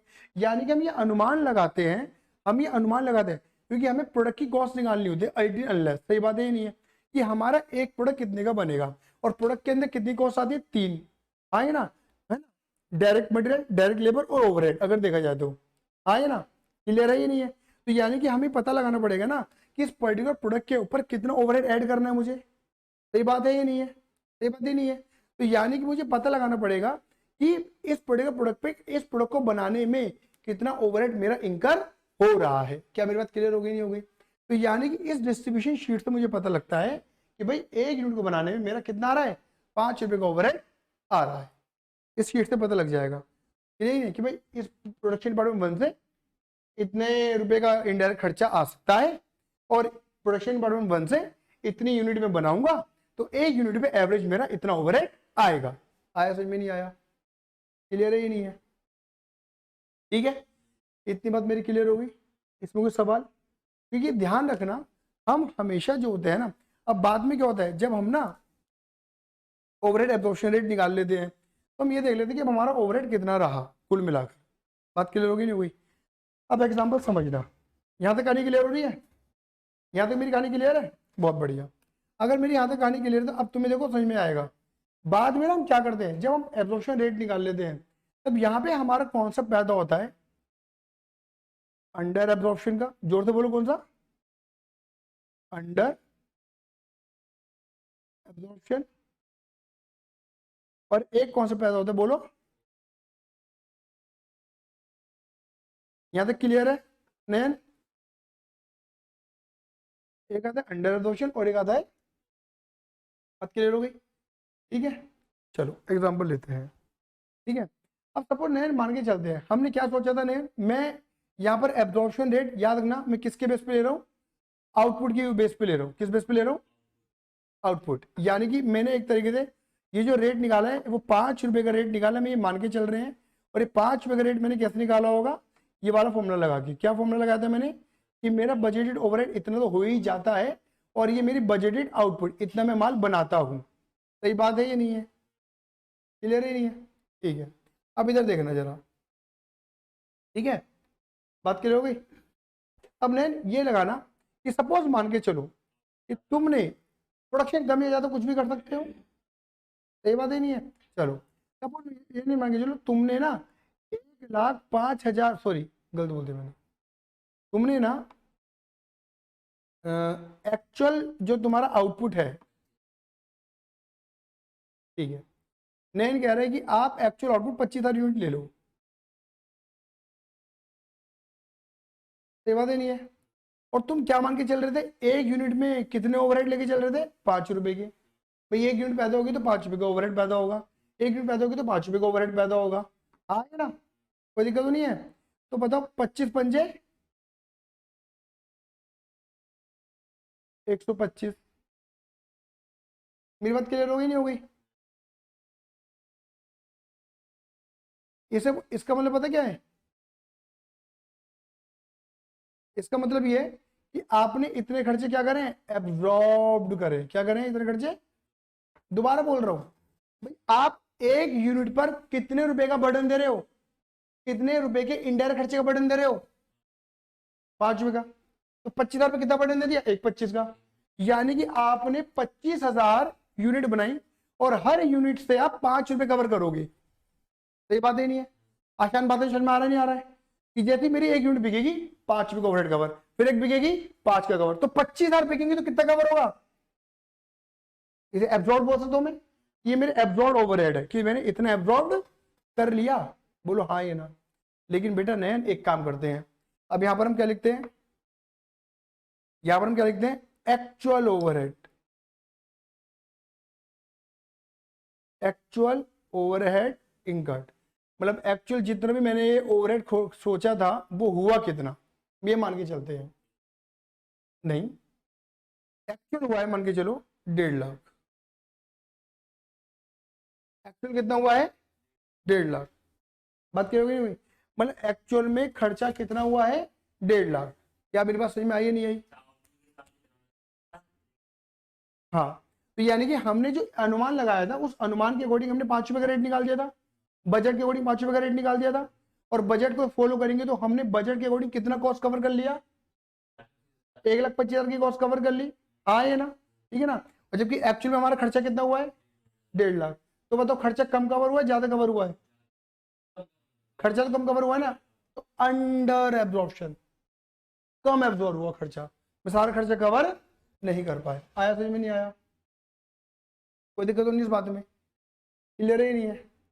इसे बोलते हैं अंडर एब्जॉर्प्शन। अंडर एब्जॉर्प्शन का मतलब क्या हुआ बताओ? जब एब्जॉर्ब ओवरहेड, जब हाँ, जब एब्जॉर्ब ओवरहेड कम हो किससे?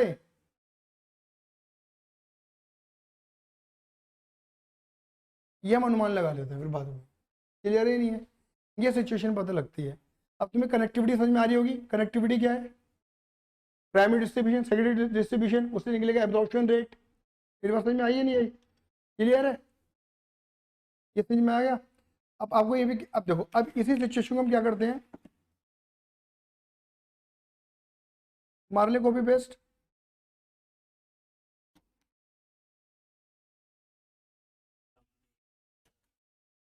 हैं? हाँ, अब मान लो, अब मान लो एक्चुअल आ गया तुम्हारा, एक्चुअल ओवरहेड तुम्हारा निकल कर आ रहा है जो तुमने सोचा था।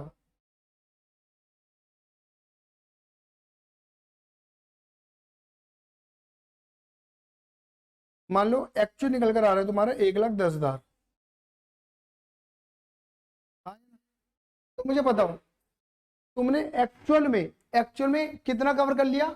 1,25। और एक्चुअल में कितना कवर करना चाहता तुम्हें? 1,10। तो तुमने ज्यादा कवर करा कॉस्ट के नाम पर। बोलो हाँ ये ना, सही बात है ये नहीं है? तो ये क्या हो गया तुम्हारा? Over absorption. कि जब एब्जॉर्ब ज्यादा हो और एक्चुअल ओवरहेड कम हो जाए। आपको पता है एक्चुअल में, अब सोचो ये फायदा है। ये जो फायदा है ना, ये जो डिफरेंस है टेक्निकली क्या होता है, ये कंपनी का क्या बन जाता है मेरे बेटा? मतलब तुम सोचो ना, तुम्हें अपने ग्राहक से कितने कवर करने थे एक्चुअल में? 1,10। लेकिन तुमने ग्राहक से कितने निकलवा लिया एक तरीके से? भाई एब्जॉर्ब का मतलब तो यही हुआ ना, भाई यूनिट बेचना, सेल करना, कवर करना, यही हुआ। तो तुमने तो 15,000 ज्यादा निकलवा लिया ना कॉस्ट के नाम पर। तो टेक्निकल दिखता है वो कॉस्ट रही है, लेकिन एक्चुअल में क्या है? प्रॉफिट। बैलेंस शीट बनाता है, ये उसका पार्ट होता है मेरे बेटा, रिको का। रिको यानी कि रिकंसिलिएशन का। इसमें रिकंसिलिएशन बनती है अलग। नहीं, हाँ उसकी जैसे होती है लेकिन अलग होती है, इसकी रिकंसिलिएशन अलग होती है। चैप्टर पढ़ोगे तुम, पढ़ेंगे इसके बाद ही पढ़ोगे।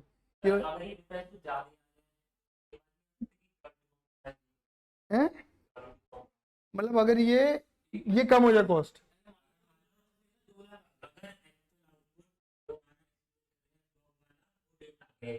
ये चलो 1.5 लाख हो गया, ठीक है। तो तू ये कहना चाह रहा है कि अगर भैया हमारी कॉस्ट कम आ रही है, देखो लो क्वालिटी जो तू कह रहा है ना, देखो ये जो तू बात कहना चाह रहा है, ये सारी बातें हम पढ़ाते हैं स्टैंडर्ड कॉस्टिंग के अंदर कि भाई क्वालिटी कॉम्प्रोमाइजेशन। और क्वालिटी कॉम्प्रोमाइजेशन टेक्निकली डिपेंड करता है हमारे मटेरियल पे, टेक्निकली डिपेंड करता है हमारे मटेरियल पे। अब यहाँ पे यूज होता है हमारा इनडायरेक्ट मटेरियल। हो सकता है अगर बहुत ज्यादा कॉस्ट कम आ रही है, काफी ज्यादा डिफरेंस आ रहा है, तो टेक्निकली तुम्हें दिख तो रहा है अच्छा, है ना, क्वालिटी कॉम्प्रोमाइज है। अब वो क्वालिटी जो कॉम्प्रोमाइज तू बता रहा है ना, वो सिखाया जाता है हमें प्रोडक्ट मिक्स में। मतलब मिक्स, एक तरीके कहते हैं मिक्स वेरिएंस कहते हैं उसे। हाँ, बेसिकली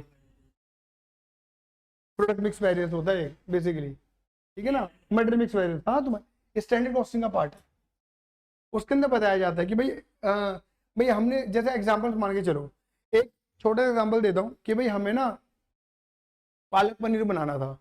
अब पालक पनीर में हमें पालक का रेशियो इतना लेना था और पनीर का रेशियो इतना लेना था। बात क्लियर होगी नहीं हो गई? या मटर पनीर बना रहा था, मटर का रेशियो इतना लेना था, पनीर का रेशियो इतना लेना था। अब मटर बढ़ा दी, पनीर घटा दिया, कहने को तो मटर पनीर बना दिया, लेकिन क्वालिटी तो डाउन कर दी। स्टैंडर्ड की बात वहां, स्टैंडर्ड का मतलब है कि जिस स्टैंडर्ड का हमने सोचा था, क्या उस स्टैंडर्ड के अकॉर्डिंग हम सही थे या गलत थे, वो देखा जाता है वहां। तो वो जो कैलकुलेशन तू बता रहा है ना कि भैया अगर बहुत ज्यादा डिफरेंस आ जाता है, तो बहुत ज्यादा डिफरेंस आना मतलब कॉस्ट कम होना, ये कह सकते हैं, बट यही होगा ये नहीं कह सकते कि हमने क्वालिटी के साथ कॉम्प्रोमाइज किया है। ये हो सकता है, बट यही होगा हम ये नहीं कह सकते।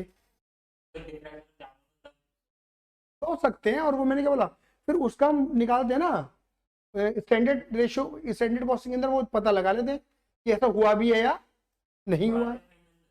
अरे अभी पड़ेगा तू स्टैंडर्ड कॉस्टिंग यार। हाँ, फाइनल में तो कॉस्टिंग ही खत्म कर दी भाई, पहले हुआ करती थी।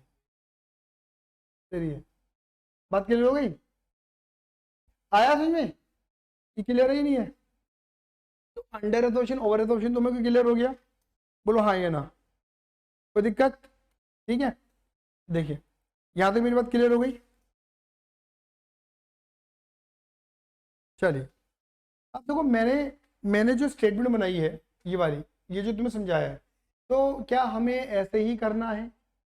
तो देखो ऑब्वियस बात है, इसके लिए आपको क्या बनानी पड़ेगी, एक पूरी प्रॉपर स्टेटमेंट फॉर्मेट होगा इसका। तो आप चाहो तो इसके फॉर्मेट को, इसका स्टैंडर्ड फॉर्मेट है उसको आप यूज कर सकते हो, इसमें आपको कोई दिमाग लगाने की जरूरत नहीं है कैसे बनेगा फॉर्मेट।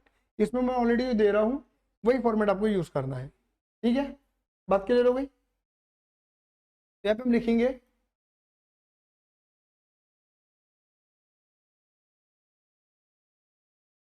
देखो आप चाहो तो अलग अलग फॉर्मेट बना सकते हो, दो फॉर्मेट अलग अलग बना सकते हो, statement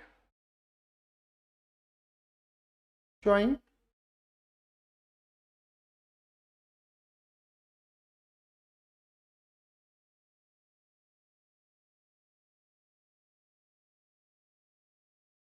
primary distribution, statement showing primary distribution. बात क्लियर होगी नहीं हो गई?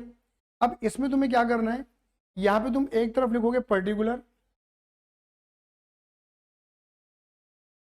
ठीक है ना, यहाँ पर आप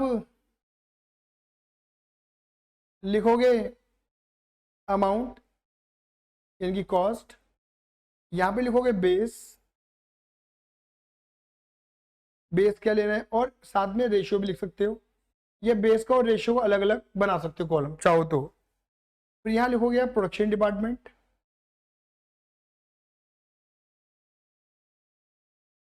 और यहाँ लिखोगे आप सर्विस डिपार्टमेंट। बात क्लियर हो गई? प्रोडक्शन और सर्विस डिपार्टमेंट क्लियर है? ठीक है, आ जाओ। तो यहाँ पर सबसे पहले हम क्या लिखेंगे, डायरेक्ट कॉस्ट। बताओ डायरेक्ट कॉस्ट के अंदर मैंने क्या बोला, direct material, direct labour, direct expense. Clear ही नहीं है? और मैंने क्या बोला था, ये ऑलरेडी एलोकेटेड होती है, नॉर्मली आपको एलोकेटेड मिलेंगी, मटेरियल भी, लेबर भी, ये ओवरहेड भी, ये एलोकेटेड है। एलोकेटेड का मतलब होता है कि इसमें कोई रेशियो यूज नहीं होगा। यहाँ पर मैं कितने प्रोडक्शन डिपार्टमेंट मान रहा हूँ, 3, P1, P2 और P3, S1 और S2। बताओ मैंने क्या बोला था, जो डायरेक्ट कॉस्ट होगी वो इनकी तो मुझे लेनी नहीं है। बात क्लियर होगी नहीं होगी? लेकिन ऑब्वियस बात है इनकी मैं लूंगा, सर्विस डिपार्टमेंट 1 की लेनी है, क्योंकि सर्विस डिपार्टमेंट की डायरेक्ट कॉस्ट प्रोडक्शन के लिए क्या बन जाती है, इनडायरेक्ट, इससे मुझे लेनी है। बात क्लियर होगी नहीं हो गई? उसके बाद मैं क्या लूंगा, अपोर्चमेंट ऑफ कॉमन कॉस्ट। क्या तो मैं हेडिंग भी लगा सकता हूँ यहाँ पर, क्या अपोर्चमेंट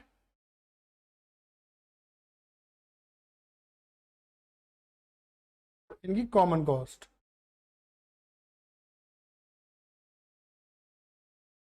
ठीक है ना, कॉमन कॉस्ट में जैसे मैं ले लूंगा रेंट, सुपरवाइजर, ये सुपरविजन की कॉस्ट। क्लियर ही नहीं है? या जो भी, और ETC लिख देते हैं हम, उसका उनका बेस लेंगे, यानी कि लॉजिकल बेस ले लेंगे, जो भी हमें ठीक लगेगा, डिप क्वेश्चन के अंदर गिवन होंगे हमें। ठीक है, लॉजिकल बेस, ये हमें क्या होंगे क्वेश्चन में। हाँ तुम देखते पता लग जाएगा। अगर कोई कॉस्ट मुझे ऑलरेडी अलग अलग दे रखी है, वो तो एलोकेटेड है ना, अलग अलग बता रखी है मुझे ऑलरेडी। जो मुझे नहीं बता रखी, जो खाली एक जगह लिख के दे दी, मतलब कॉमन है, बांट के नहीं दिखा रखी, तो मुझे बांटनी पड़ेगी वो कॉस्ट। समझ गए, यहाँ पे तो कॉमन सेंस लगा लोगे तुम। फिर इसको हम क्या करेंगे, इसको हम आपस में बांट देंगे। P1 है तो P1 में, P2 है तो P2 में, P3 है तो P3 में, S1 S2, इतना करने पर बस ये हमारा आ जाएगा, ये हमारी पहली स्टेटमेंट खत्म हो जाएगी टोटल। समझ गए, ये सिखाया मैंने आपको, इस तरीके से बनानी है। ठीक है, आप अमाउंट लिखो, बेस, जैसे बेस में क्या लिखते हैं बता दो, जैसे रेंट है तो रेंट के आगे लिख सकते हो एरिया स्क्वायर फीट, और रेशो में उसके आगे रेशो लिख दो, या फिर एक ही कॉलम, बेस और रेशो एक कॉलम बनाओ, एरिया स्क्वायर फीट लिखो, वहीं पे उसके नीचे क्या लिख दो, रेशो बना दो। समझ गए, जैसा तुम्हारा मन करे वैसा आप कर सकते हो, ये ही नहीं है। वैसे तो शीट काफी लंबी मिलती है तो कर सकते हो काम ये वाला। फिर दूसरी स्टेटमेंट बनाना, वो स्टेटमेंट क्या होगी, statement showing fish distribution, secondary distribution.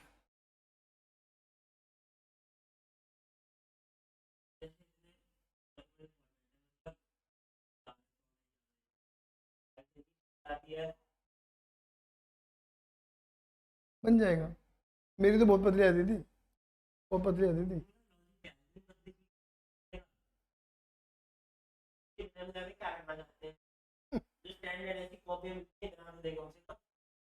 सही बात।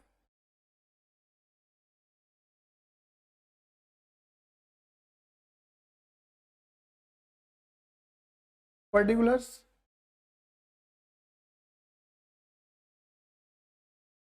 Ratio,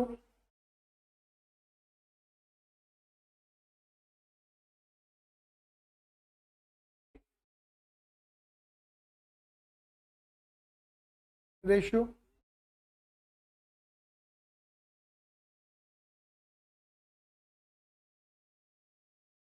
production department,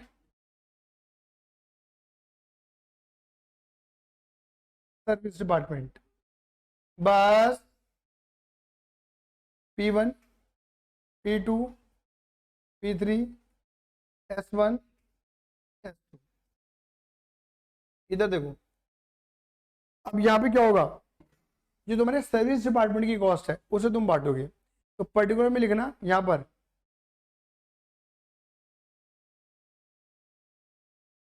secondary distribution, service department 1, उसके अमाउंट लिख देना। समझ गए, और जिस रेशियो में क्वेश्चन बोलेगा उस रेशियो में इधर बांट देना। ना ना ना, क्वेश्चन बताता है। समझ गए, ये 0 हो जाएगा। ऐसे ही S2 को बांट देना, उसकी अमाउंट लिखना S2 की, जो भी टोटल ओवरहेड। सपोज ऐसा एग्जांपल ले लेते हैं, मान के चलो अगर यहाँ पर A कॉस्ट थी और यहाँ B कॉस्ट थी, तो यहाँ तो हो जाएगा -A, और यहाँ पे लिखेंगे हम A, वो बढ़ जाएगी रेशियो में। समझ गए, समझ में आ रही है मेरी बात।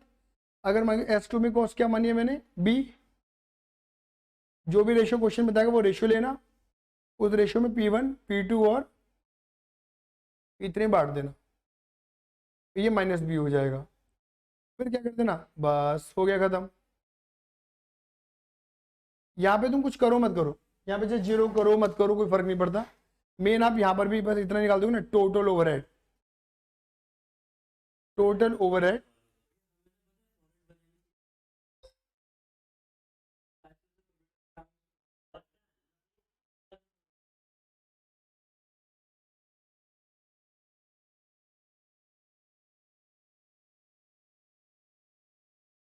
बस ये हमारा निकल जाएगा यहाँ। अब तुम चाहो तो इसी के अंदर एब्जॉर्प्शन रेट भी निकाल सकते हो बेसिकली। और यहाँ पे लिख देना बजटेड। ये बजटेड टोटल ओवरहेड है तुम्हारे, ठीक है ना। और चाहो तो इसी के अंदर तुम्हें अलग से स्टेटमेंट बनाने की जरूरत नहीं, इसी के अंदर तुम्हारा एब्जॉर्प्शन रेट भी निकल जाएगा। यहाँ पे नीचे डाल देना हेडिंग पर्टिकुलर में एब्जॉर्प्शन रेट, आइए ना, क्या ले लेना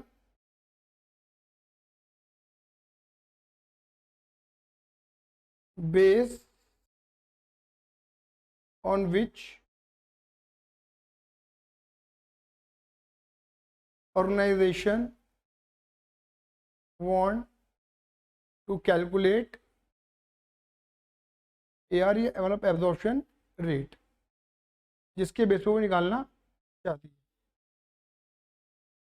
और लेकिन वो भी किसके ऊपर, वो भी कैसे होना चाहिए हमारा बजट रेट। बस अब जैसे अगर वो मान के चलो मशीन आ रहा है, एग्जांपल दे देते हैं, मशीन आ रहा है, तो डिपार्टमेंट P1 का, P2 का और P3 का हमें क्या चाहिए, मशीन आर चाहिए। आउटपुट है तो डिपार्टमेंट P1 का, P2 का, P3 के आउटपुट चाहिए। Labour R, direct labour R है, आए ना, तो P1 का, P2 का, P3 का डायरेक्ट लेबर आर चाहिए। प्राइम कॉस्ट है तो P1 का, P2 का, P3 का प्राइम कॉस्ट चाहिए। तो जो भी वो बेस बोलेंगे वो बेस चाहिए मुझे, आए ना। वो बेस हमें नॉर्मली क्वेश्चन बताएगा, नहीं तो बहुत ईजी है निकालना, कोई बहुत बड़ी चीज नहीं है इसमें, तो अलग से कोई लेक्चर देने की रिक्वायरमेंट नहीं है। अब सपोज मान के चलो अगर मैं इसे मान लूँ x, और ये जो बेस होगा इसे क्या मान लिया हम y, तो जो हम बोलेंगे AR एब्जॉर्प्शन रेट वो होगा हमारा क्या x अपॉन y। ये मैक्सिमम शीट है मेरे बेटा, समझिए। कई ऑथर्स इसको कंबाइंड बनाए जाते हैं, मतलब एक ही शीट के अंदर primary distribution, secondary distribution, absorption unit ऐसा भी बन सकता है, कोई दिक्कत वाली बात नहीं है। आ गया, क्लियर है, ठीक है, समझ में आया किस तरीके से करना है। अब देखो मैंने आपको एक बात समझाई, अच्छा एक चीज और लिख देता हूँ जो मैंने लिखी नहीं है, आपको आगे तक के लिए याद रहेगा। कहाँ लिखूँ, यहाँ लिख देता हूँ, क्या लिख देता हूँ, direct cost of service department is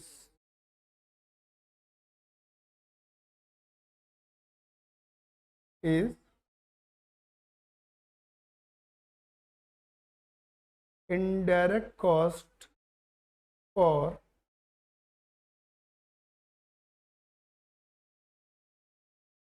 production department. शांत हो जाओ, बात क्लियर हो गई।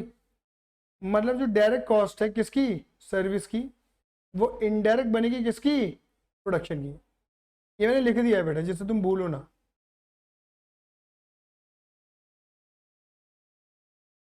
याद रहेगा।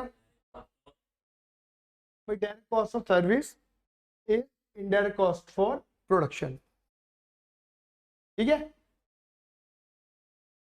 ये फॉर्मूला बना दे। अब देखो यहाँ पे जो मेन बात है, जो इसका लास्ट बात मैं बोल रहा हूँ एक तरीके से, जिसके बाद मैं आगे कंटिन्यू करूंगा नेक्स्ट लेक्चर में, वो ये है कि हमने एक बात समझ ली है कुल मिलाकर कि अनटिल अनलेस हमारा जो मकसद है वो ये है कि प्रोडक्शन डिपार्टमेंट का टोटल ओवरहेड कितना आ रहा है, ये हमारा मकसद है। तो यानी कि हमें पता है वो निकालने के लिए हम क्या करते हैं, सर्विस डिपार्टमेंट के जो ओवरहेड होते हैं, तो सर्विस डिपार्टमेंट की जो कॉस्ट होती है, ओवरहेड भी मत लिखो, सर्विस डिपार्टमेंट की जो कॉस्ट होती है उसे हम क्या कर देते हैं,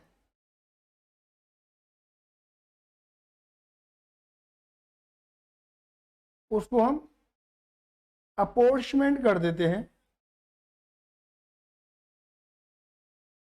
अपोर्शमेंट ऑन ट्रीटेबल बेसिस, मतलब जैसा क्वेश्चन कहता है वैसा बेसिस पर किस में अपोर्शमेंट कर देते हैं, प्रोडक्शन डिपार्टमेंट में। ये हमने पढ़ा या नहीं पढ़ा, ये हमने पढ़ा,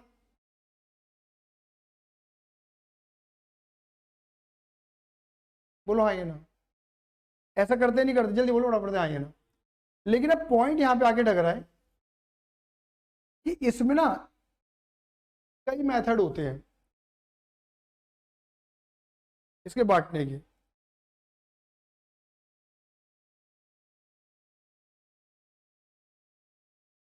मेथड्स फॉर अपोर्शमेंट, इसमें कई मेथड होते हैं बांटने के, कई मेथड, कई तो नहीं होते खैर, तीन ही होते हैं।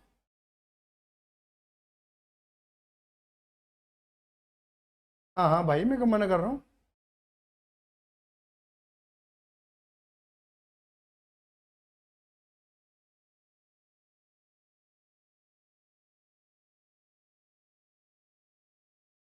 देखो कई मेथड होते हैं, बस बस बस बस बस। एक होता है डायरेक्ट री डिस्ट्रीब्यूशन मेथड,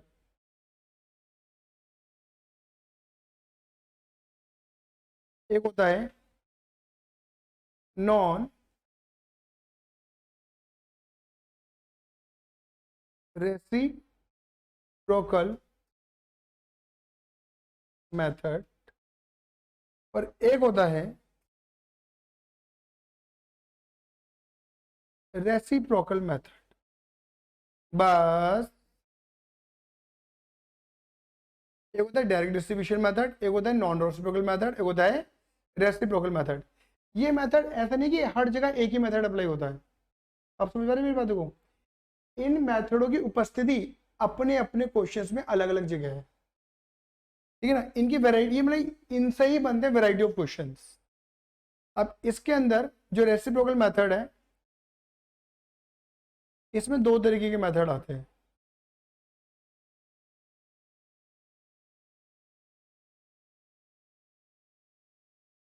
एक आता है तुम्हारा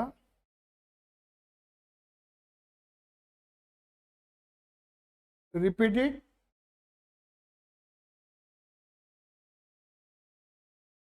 डिस्ट्रीब्यूशन मेथड, और एक आता है तुम्हारा साइमल्टेनियसली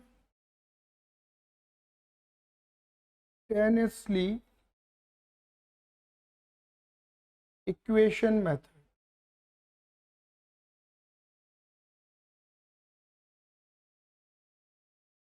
भाई अगर ये क्वेश्चन आया ना, इस क्वेश्चन में ये वाला मेथड आएगा।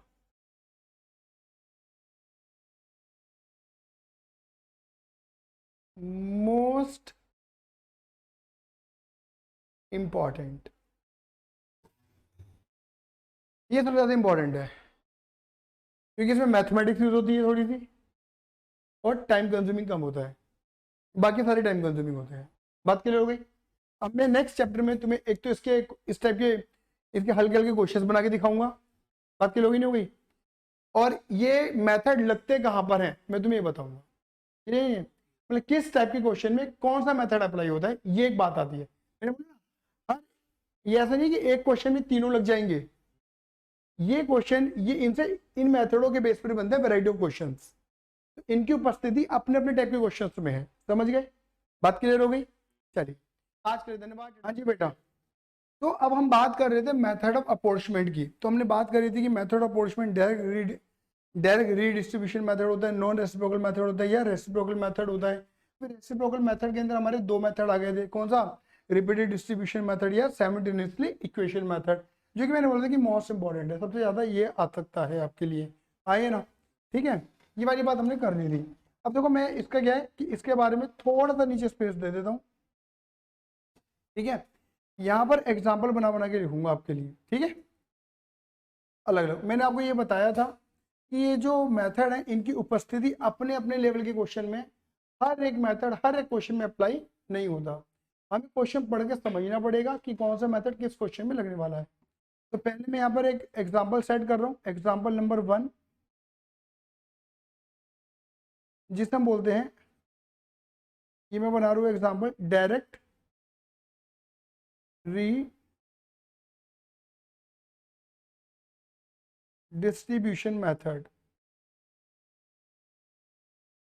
डायरेक्ट रीडिस्ट्रीब्यूशन मेथड, ठीक है, डायरेक्ट रीडिस्ट्रीब्यूशन मेथड, हम इसकी बात करते हैं।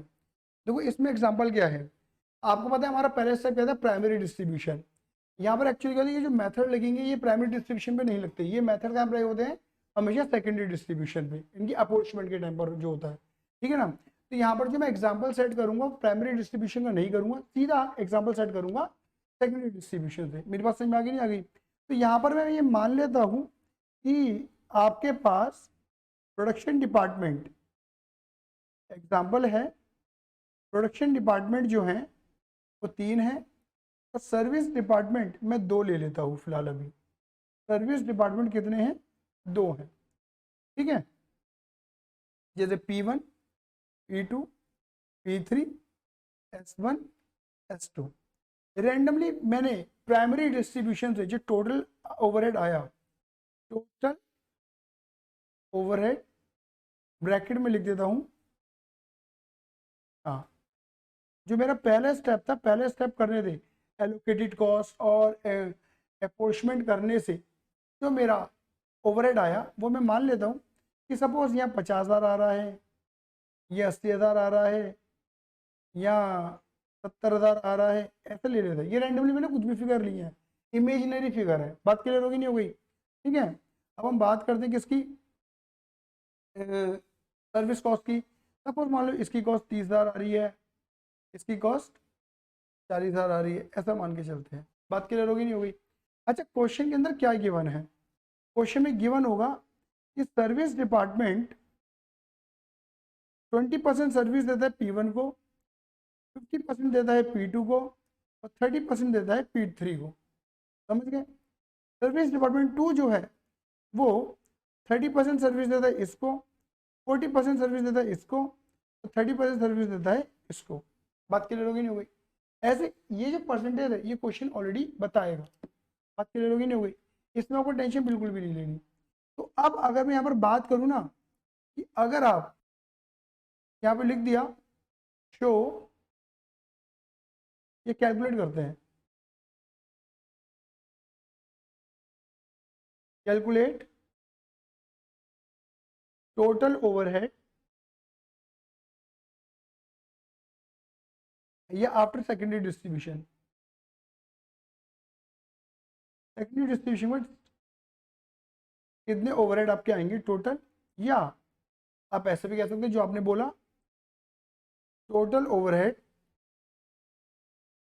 ऑफ प्रोडक्शन डिपार्टमेंट, आप ऐसे पूछ सकते हैं, बात क्लियर हो गई, ठीक है। तो यहाँ पर मैं क्या बनाऊंगा, एक लिख देता हूँ statement showing secondary distribution, statement showing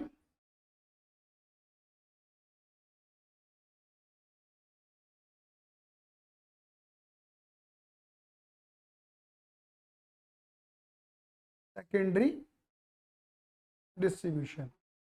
यहाँ पर मैं लिख देता हूँ क्या, production department P1, P2, P3, यहाँ पे मैं लिख देता हूँ सर्विस डिपार्टमेंट,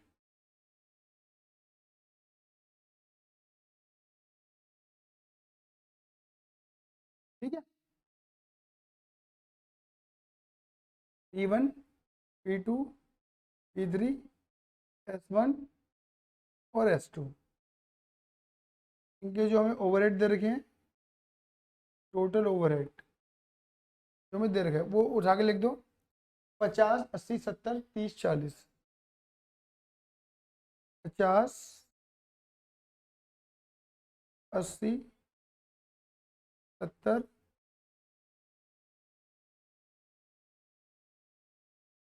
30, 40, ठीक है। यहाँ पे हेडिंग डाल दो,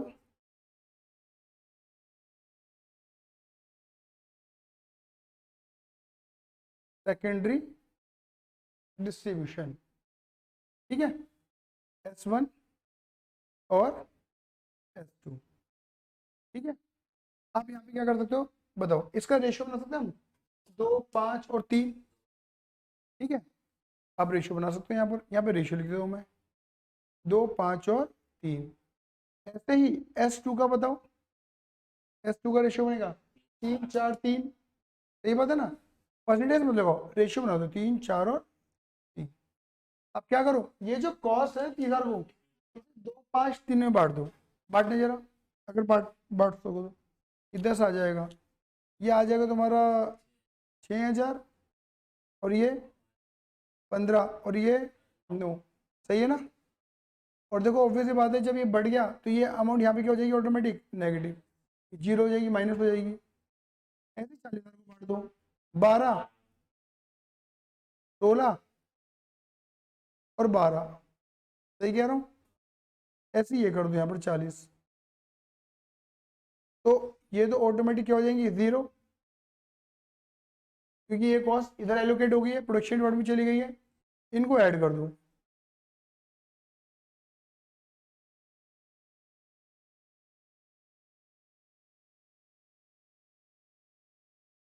बोलो कितना आएगा ये, 68, और ये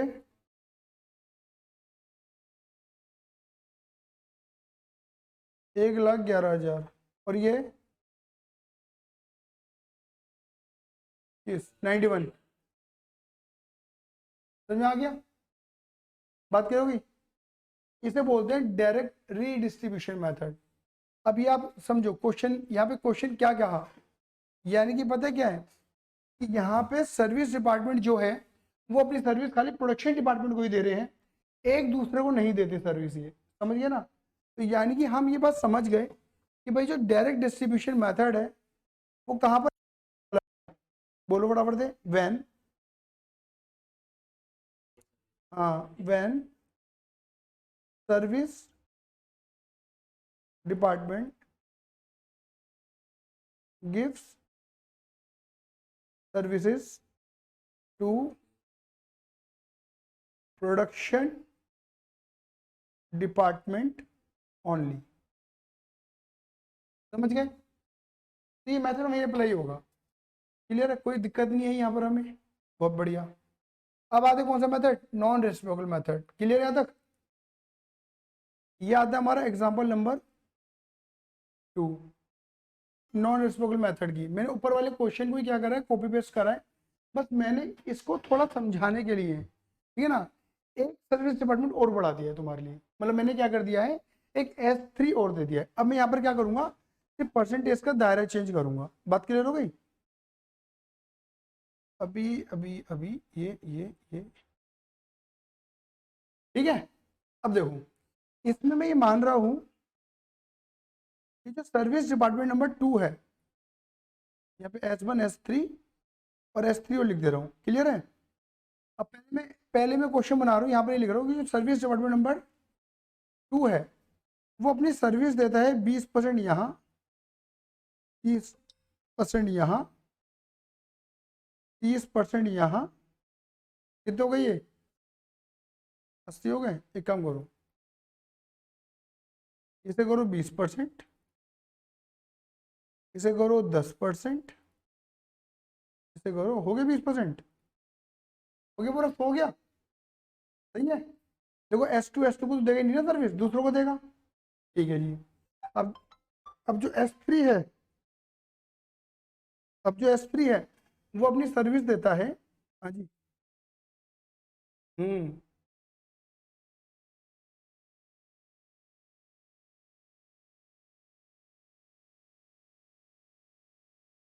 मुझे क्या कहने जा रहे हो।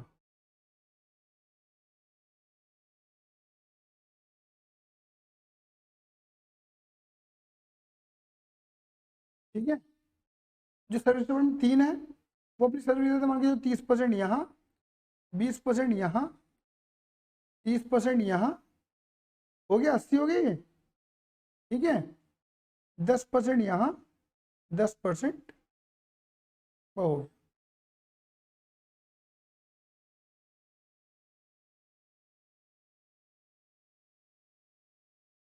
ये 3 है। और S1 जो देता है अपनी सर्विस, वो मान लो 30% यहाँ, 20% यहाँ, 50, मान लो 50% यहाँ। क्लियर है? आया समझ में नहीं आया? अब ये क्वेश्चन है, अब तुम ये देखो, सबसे पहले देखो सबसे ज्यादा सर्विस कौन दे रहा है, ज्यादा डिपार्टमेंट को?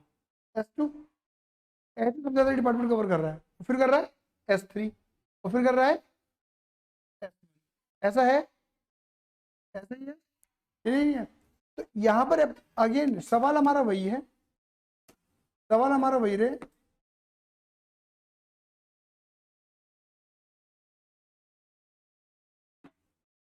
भाई हमें तो सेकेंडरी डिस्ट्रीब्यूशन करके दिखा दो, बस बात खत्म।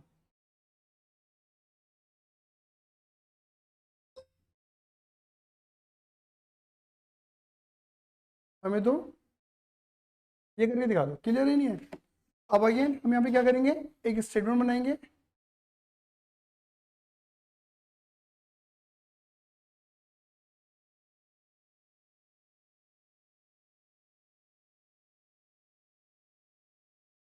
क्या लिखेंगे यहाँ पर बोलो?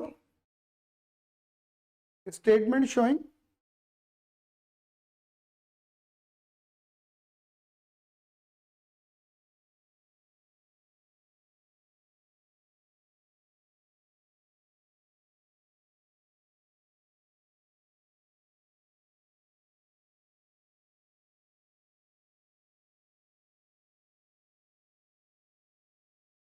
Secondary distribution.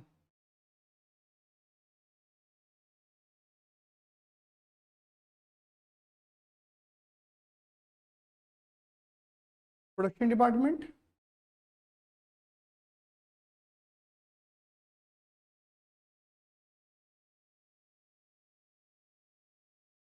P1 P2 P3 service 1 service 2 service 3, clear है? यहाँ पे लिखते हैं भाई टोटल ओवरहेड अपने, अमाउंट हमारी कितनी है? 50 80 70, 50 80 70, ठीक है बच्चों? और S1 कितनी है हमारी? 30 40 10, 30 40 और 10, सही है? ठीक है, अब यहाँ पर हम हेडिंग क्या डालेंगे? Secondary distribution.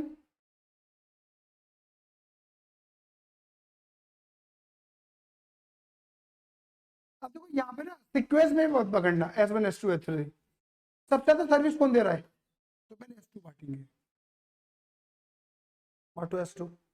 S2 का क्या रेशियो बनेगा बताओ? S2 का रेशियो बनाओ, 2 3 2 1, 2 3 2 1 1, 2 3 2 1 2, बन गया रेशियो? 2 3 2 1 2, ये बात क्लियर हो गई? अब बोलो। हाँ जी बेटा, थोड़ा सा रिकॉर्डिंग में ग्लिचेस आ रहे हैं, तो इसलिए रिकॉर्डिंग जो है ये आपको काफ़ी कट्स में दिख रही होगी, ठीक है ना? तो ये मर्ज करके एक वीडियो आपको मिल जाएगी, बट कि कैमरा इशू हो रहे हैं थोड़े से। चलिए आगे बढ़ते हैं। तो मैंने बोला कि ये नॉन रेसिप्रोकल मेथड क्या है, इसमें सिक्वेंसी ऐसा बनता है कि एक डिपार्टमेंट सबसे ज़्यादा सर्विस दे रहा है, फिर एक उससे कम दे रहा है, फिर एक उससे और कम दे रहा है। हाई यहाँ पे हाईएस्ट सर्विसेज कौन दे रहा है? पहले S2 दे रहा है। S2 की कॉस्ट कितनी है? 40,000 रुपये, दिख रही होगी तुम्हें? 40,000, तो 40,000 को बांट दो 2 3 2 1 2 में, 40,000 को 8 12 8 4, फिर 4, सॉरी 8, सही है? सही है? अब क्या करो, अब इनके अमाउंट जोड़ो खाली S1 की, ये तो नेगेटिव हो जाएगा ना? अब देखो S1 कितना हो गया? 34, S2 0 हो गया, S3 18, अब S3 की कॉस्ट 18 है। अब किसको बांटोगे तुम? अब S3 बांटो। S3 अपनी सर्विस किसको दे रहा है?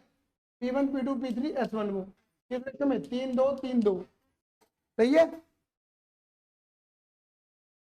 3 2 3 2, बांटो जरा।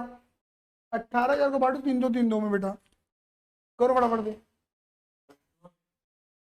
5400, 3600, 5400, 3600 आ गया। बात क्लियर हो गई? ठीक है, तो यहाँ पर 5400, 3600, 5400, ये तो जीरो था ही, ये और जीरो हो गया। क्लियर है नहीं है? अब इनका टोटल, सॉरी इनका मत करना, इनका मत करो।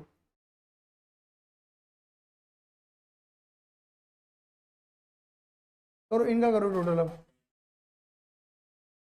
33,000, ये जीरो हो गया। अब किसका बांटोगे? S1, बांटो S1। S1 की हो गई कितनी थी? 325, सही बात है। बांटो 3 2 और 5, बांटो 11,080,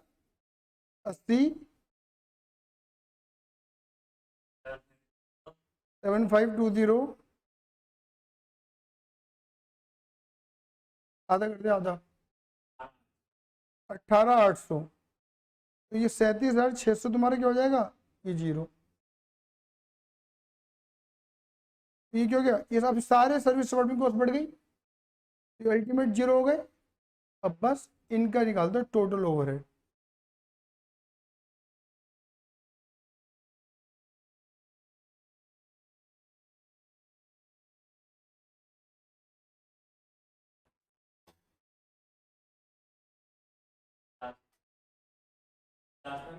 हम्म, 50 8 54 11 280, 74, चलो 80 12 36 75 20, तो 103 120, चलो 70 8 54 18 800। 102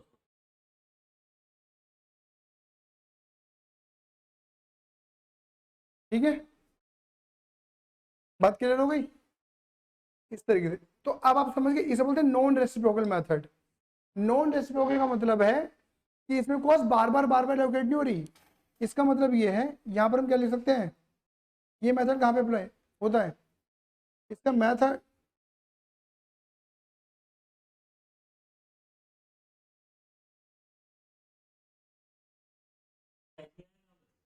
पता लग जाएगा तुम्हें, हाँ मतलब पूरा आएगा एक तरीके से, प्राइमरी सेकेंडरी और एब्जॉर्प्शन रेट के साथ। ये तो मैं तुम्हें एक बेसिक सिचुएशन दिखा रहा हूँ मेथड, ठीक है। नॉन रेसिप्रोकल मेथड में क्या होता है? जब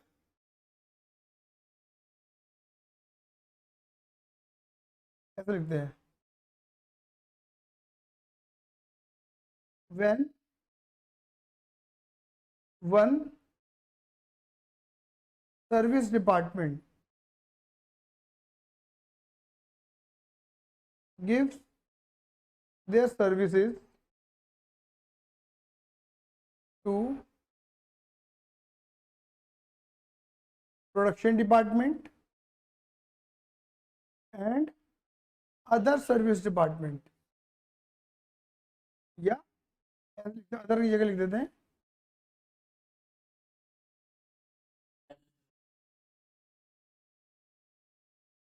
second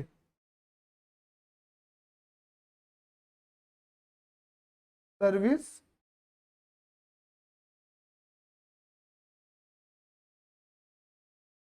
service department, but second service department gives their services to production department but not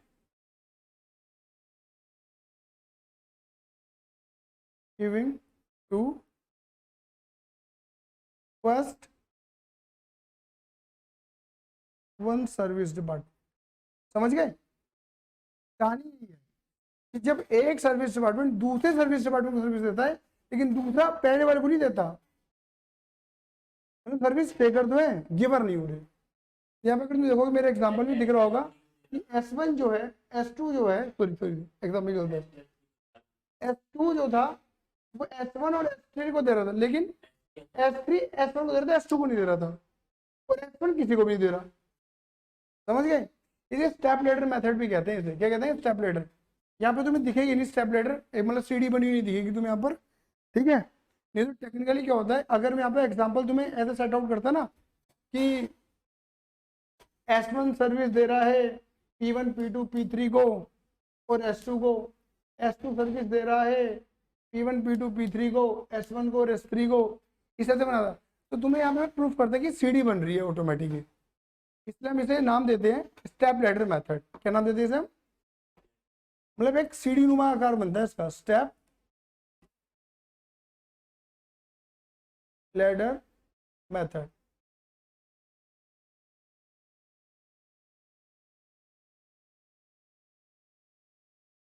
ठीक है, बात क्लियर हो गई? चले अब आते हैं यहाँ पे कौन सा मेथड आएगा हमारा एग्जांपल, रेसिप्रोकल मेथड।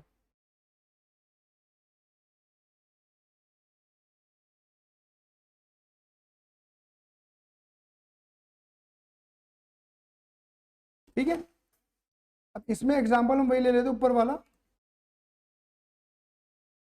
ऊपर वाला एग्जांपल हमारा काम कर जाएगा पूरा कंप्लीटली।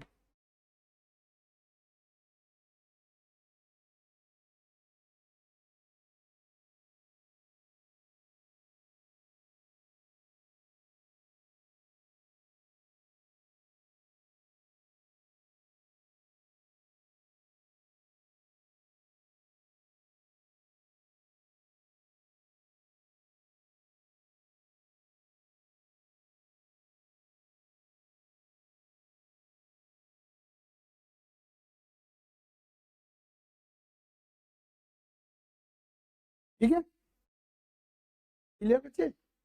अब इसमें क्या है देखो, अब इसमें सिर्फ परसेंटेज चेंज करेंगे हम।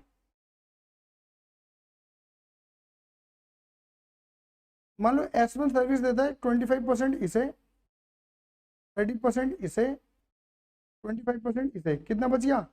20।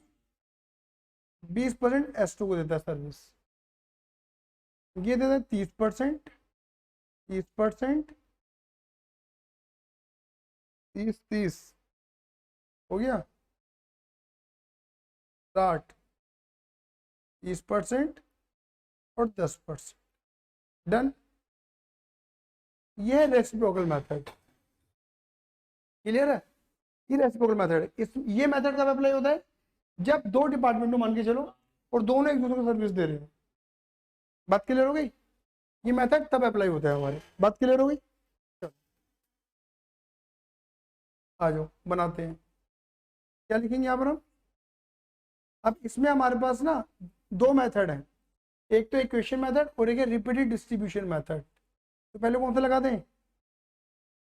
Repeated distribution method. टेक्निकली ये मेथड हम अपने एग्जाम में यूज नहीं करते जब तो क्वेश्चन नहीं किया था, क्योंकि ये बहुत टाइम टेकिंग अप्रोच है, मतलब बहुत ज़्यादा समय लेता है, बहुत ज़्यादा काम करवाता है ये वाला मेथड। तुम्हें खुद ही दिख जाएगा, अभी खुद ही दिख जाएगा। क्या बनाएंगे भाई? Statement, statement showing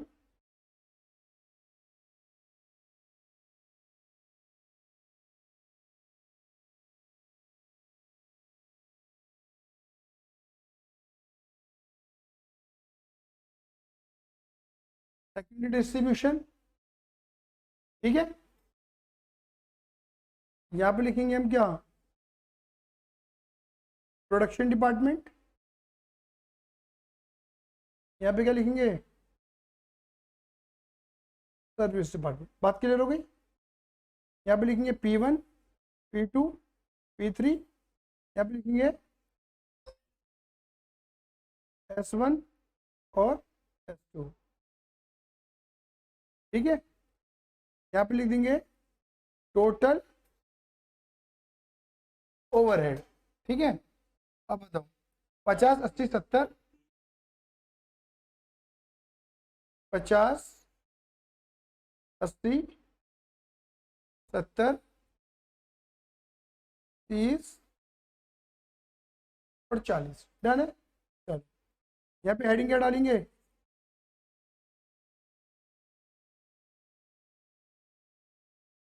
secondary distribution. ठीक है, यहाँ पे बंटवारा करना शुरू करो फटाफट से। S1 मतलब S1 का रेशियो क्या था? ये 5 से कट जाएगा, 5 से काट लो। 5 5 25, 5 6 30, 5 5 25, 5 चौक 20, 5 6 5 4। समझ गए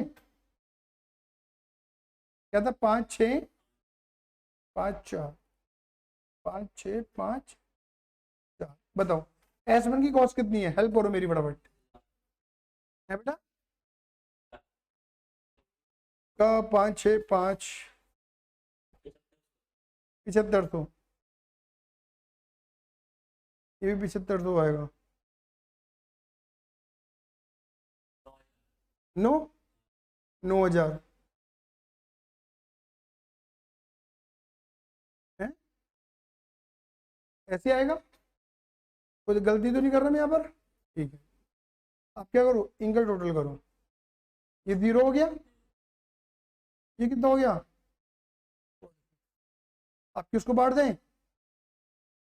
S2 को। S2 का रेशियो पकड़ो, 3 3 3 1, 3 3 3 1, तो 3 3 3 1 कितना गया? 46 बांट रहे हैं ना? 46 बांटना है, बोलो। 13 800, 13 800, 13 800, और ये ऐसे होगा और ये नेगेटिव हो गया। सही है, अब तुम इनका टोटल करो। अब ये कितना आ रहा है? S1 फिर आ गया और ये हो गया। फिर क्या होगा? अगेन S1 कितना? 5 6 5 4 करो।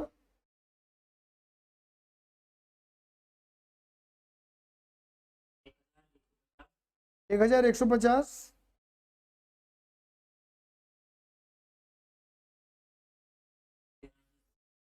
1380, 1150, 920। सही है, अब ये देखो फिर आ गया, दिख रहा होगा तुम्हें, मेहनत करवा रहा है ना तुमसे। 920। अब किसको बांटोगे? S2 को। S2 को 3 3 3 1 बांटना। 276 276 276 92।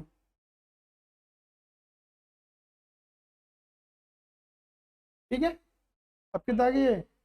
92, ये 0। अब किसको बांटोगे? S1 5 6 5 4 आ गया। बोलो, दोबारा बोल। 23 23, ये 23, ये 27.6,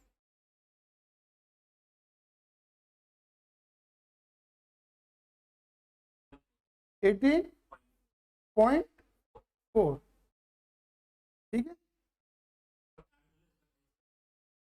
चलो एक काम करते हैं, इनको राउंड ऑफ कर देते हैं। ठीक है, वैसे पॉइंटों में ले सकते हैं हम। 28 और ये 18। अब ये कितना हो गया? 0, और ये कितना हो गया? 18। अब दोबारा आ गया। अब किसको बांटोगे अगेन? S2 को। कितना? 3 3 3 1 5 5 सारे 5.4 5.4, और ये, ओ माय गॉड, अब 18 1 तो आ ही रहा है ना, 1 तक पहुंच, जब तक नियर अबाउट 0 नहीं पहुंचेगा कहानी चलती रहनी चाहिए। ये 18 आ गया, ये 0 हो गया, सॉरी 1.8 हो गया ना, ये 1.8 हो गया। अब किसको बांटोगे? 5 6 5 4, बोलो। 0.45। तुम ये बताओ पहले, ये कितना आ रहा है, ये वाला ये बताओ। हाँ हाँ, 4 से 0.36 आ गया ना, 0.36। ठीक है, अब ये 0.36 आ रहा है, ये वो कितना आ रहा है 0.45, ये कितना आ रहा है, ये भी 45 90 हो गया, ये कितना आ रहा है 0.54, तो यानी कि ये 1 बन सकता है,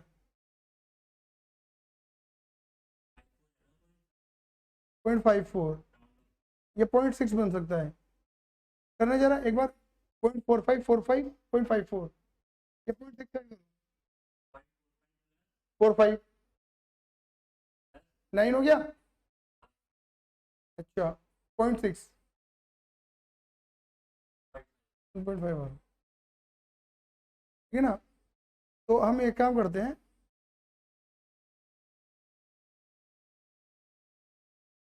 0.5 0.5 0.6, नहीं फिर भी नहीं हो रहा, नहीं हो रहा, नहीं हो रहा। कोई बात, ठीक है था कि 0.36। अब तुम देखोगे इस 0 और ये भी लगभग लगभग किसके बराबर हो गया है, 0 के बराबर पहुंच गया है। तब तुम अपनी साइकिल को यहाँ पे स्टॉप कर सकते हो, ठीक है। बात क्लियर हो गई।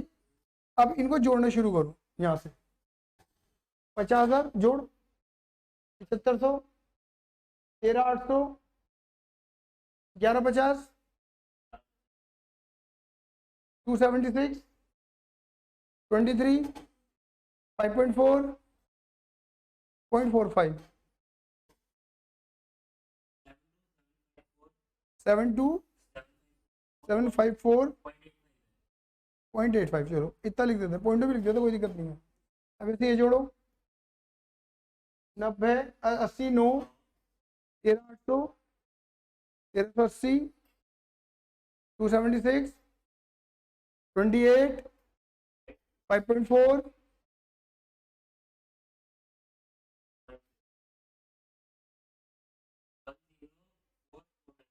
10 104 पॉइंट, अच्छा इसका एग्जैक्ट हो गया होगा, ठीक है। ये वाला जोड़ो, 70 75 2, 13,800, 1150, 276, 23, 5.4, 0.45, 92, 754.85। बात क्लियर हो गई, समझ में आया। तो ये मेहनत करवा रहे हैं तो कितना लंबा कैलकुलेशन किया है? लेकिन इसका एक दूसरा तोड़ भी है हमारे पास, साइमल्टेनियस इक्वेशन मेथड।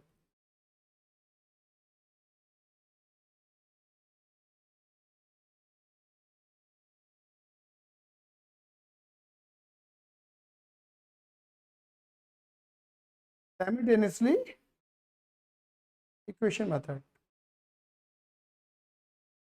और सबसे ज्यादा यही आता है, और इजी भी यही है, बच्चों को लगता भी यही अच्छा है क्योंकि जल्दी कैलकुलेशन कर देता है, और मैथमेटिक्स वाले बच्चों को तो यही अच्छा लगता है जिनको मैथ पसंद है।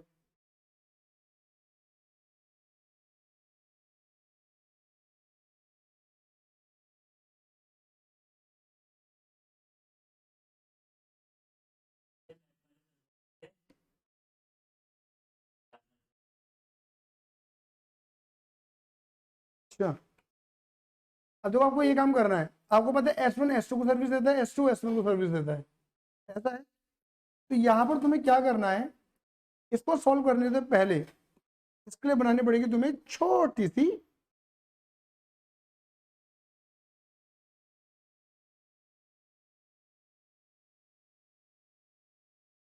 ठीक है। वर्किंग क्या बनेगी सोचो, देखो S1 जो सर्विस डिपार्टमेंट 1 है, बताओ कितना है, 30 है, और सर्विस डिपार्टमेंट 1 को किसकी सर्विस मिल रही है, 2 की, 2 की कितनी परसेंट सर्विस मिल रही है, 10%, बोलो आएंगे ना।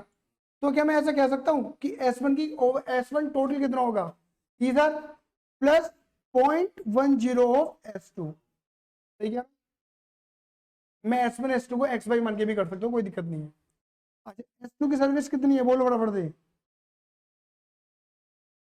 टोटल टोटल 40 है ना, 40 प्लस उसे 20% सर्विस मिल रही है, जानते क्या, किसकी, S1 की।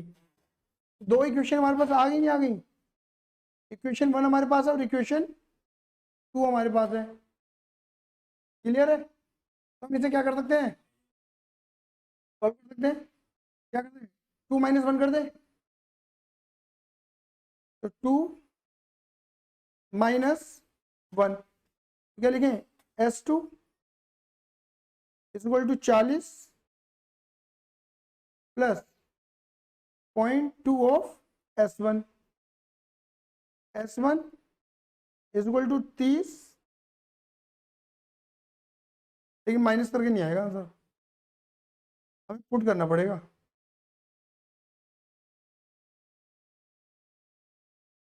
माइनस करके ऐसा आ जाएगा,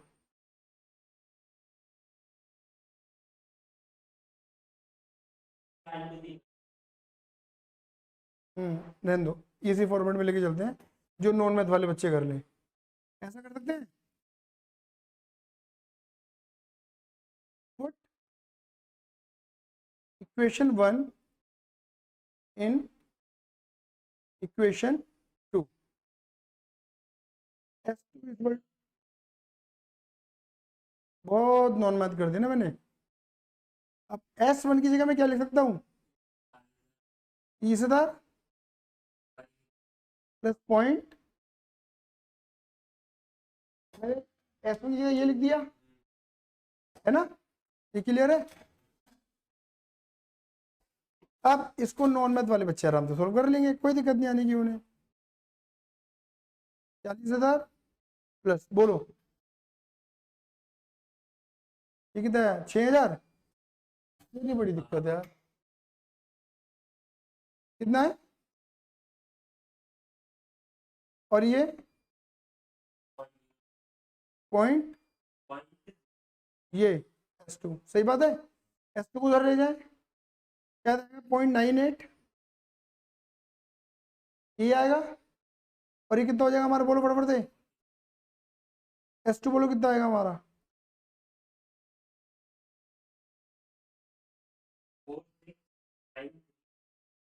2 मिनट 2 मिनट 0.98 डिवाइड में आ गया ना, हाँ अब बोलो, 4693 पूरा बोल पहले, 938.77, तो भैया राउंड ऑफ करके हम इसे 9 कर सकते हैं, ये क्या निकल गई हमारी, S2 निकल गई, ठीक है। अब अगर S2 की इक्वेशन में डाल दूंगा, S1 की इक्वेशन में डालना पड़ेगा, put S2 value in equation 1, और S1 is equal to 30 plus 0.10 of S1 of S2, 34,693.9, ठीक है ठीक है, चलो क्लियर है, बात क्लियर हो गई। अब इसको हम जो है इधर राउंड ऑफ करके 34,694 कर लेते हैं, कुछ 19-20 फर्क, ठीक है। अब S1 S2 दिख रहे हैं तुम्हें, ठीक है, अब इधर देखना, तुम ना एक काम करना, अब S1 की ये वाली अमाउंट पकड़ लो, कौन सी, 34694, ठीक है। अभी आराम से देखना, ध्यान से देखना, बड़े आराम से समझ में आएगा तुम्हें। यहाँ पे क्या लिखेंगे,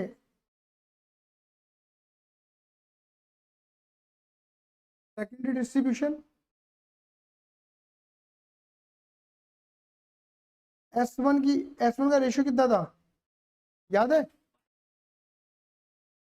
5 6 5 4, 5 6 5 4, ठीक है। और सुन लो, तुमने अमाउंट कौन सी पकड़ी थी, ये वाली 34, यहाँ लिख भी देता हूँ मैं, 34694, इस अमाउंट को बांटो फटाफट से।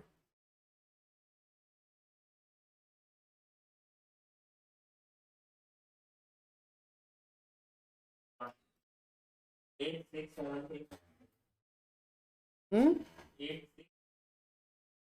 86, चलो आगे, 104008.2, 8673.5, ठीक है, 69388, मैंने इसे राउंड ऑफ कर दिया। और देखो यहाँ नेगेटिव कितना करूँगा, 34694, जितना मैंने बांटा उतना मैं नेगेटिव करूँगा, मैंने बांटा तो ये ना, ठीक है। अब ये देखो, तुम्हें नेगेटिव कितना नजर आ रहा है, 4694, ये नेगेटिव, तुमने ये अमाउंट कितनी बोल रही थी, 3968.8, अच्छा तो मुझे ये करना चाहिए था। अब ये कितना आ रहा है देख, 46939, ये आ रहा है, क्या इसके आसपास की अमाउंट आ रही है, एक्स में आ रही है, यही निकलेगी ऑटोमेटिक, निकलेगी यही, समझ गया, जो तुमने S2 की वैल्यू निकाली होगी ना वही निकलेगी। अब इसको बांट दो, S2 को बांटो, S2 का रेशियो कितना था, 3 3 3 1, बांटो, ये वाली अमाउंट बांटने वाली 46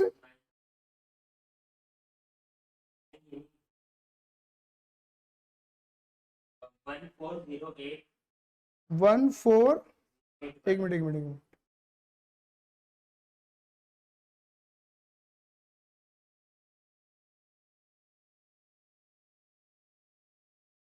मिट गया भाई, हाँ 1408, चलो सेम यहाँ ले ले,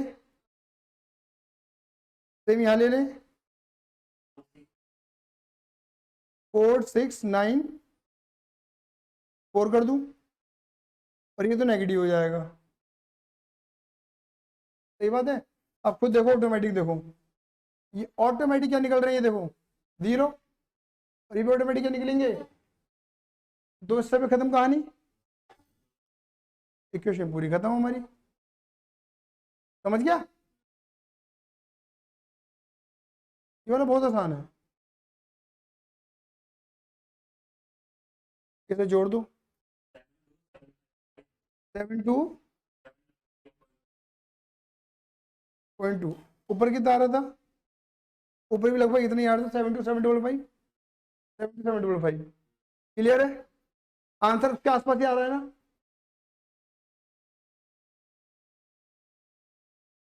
इसको टोटल करो, 104,489.9, ठीक है, देख ले, 104,490, 104,490 वही आ रहा है, आगे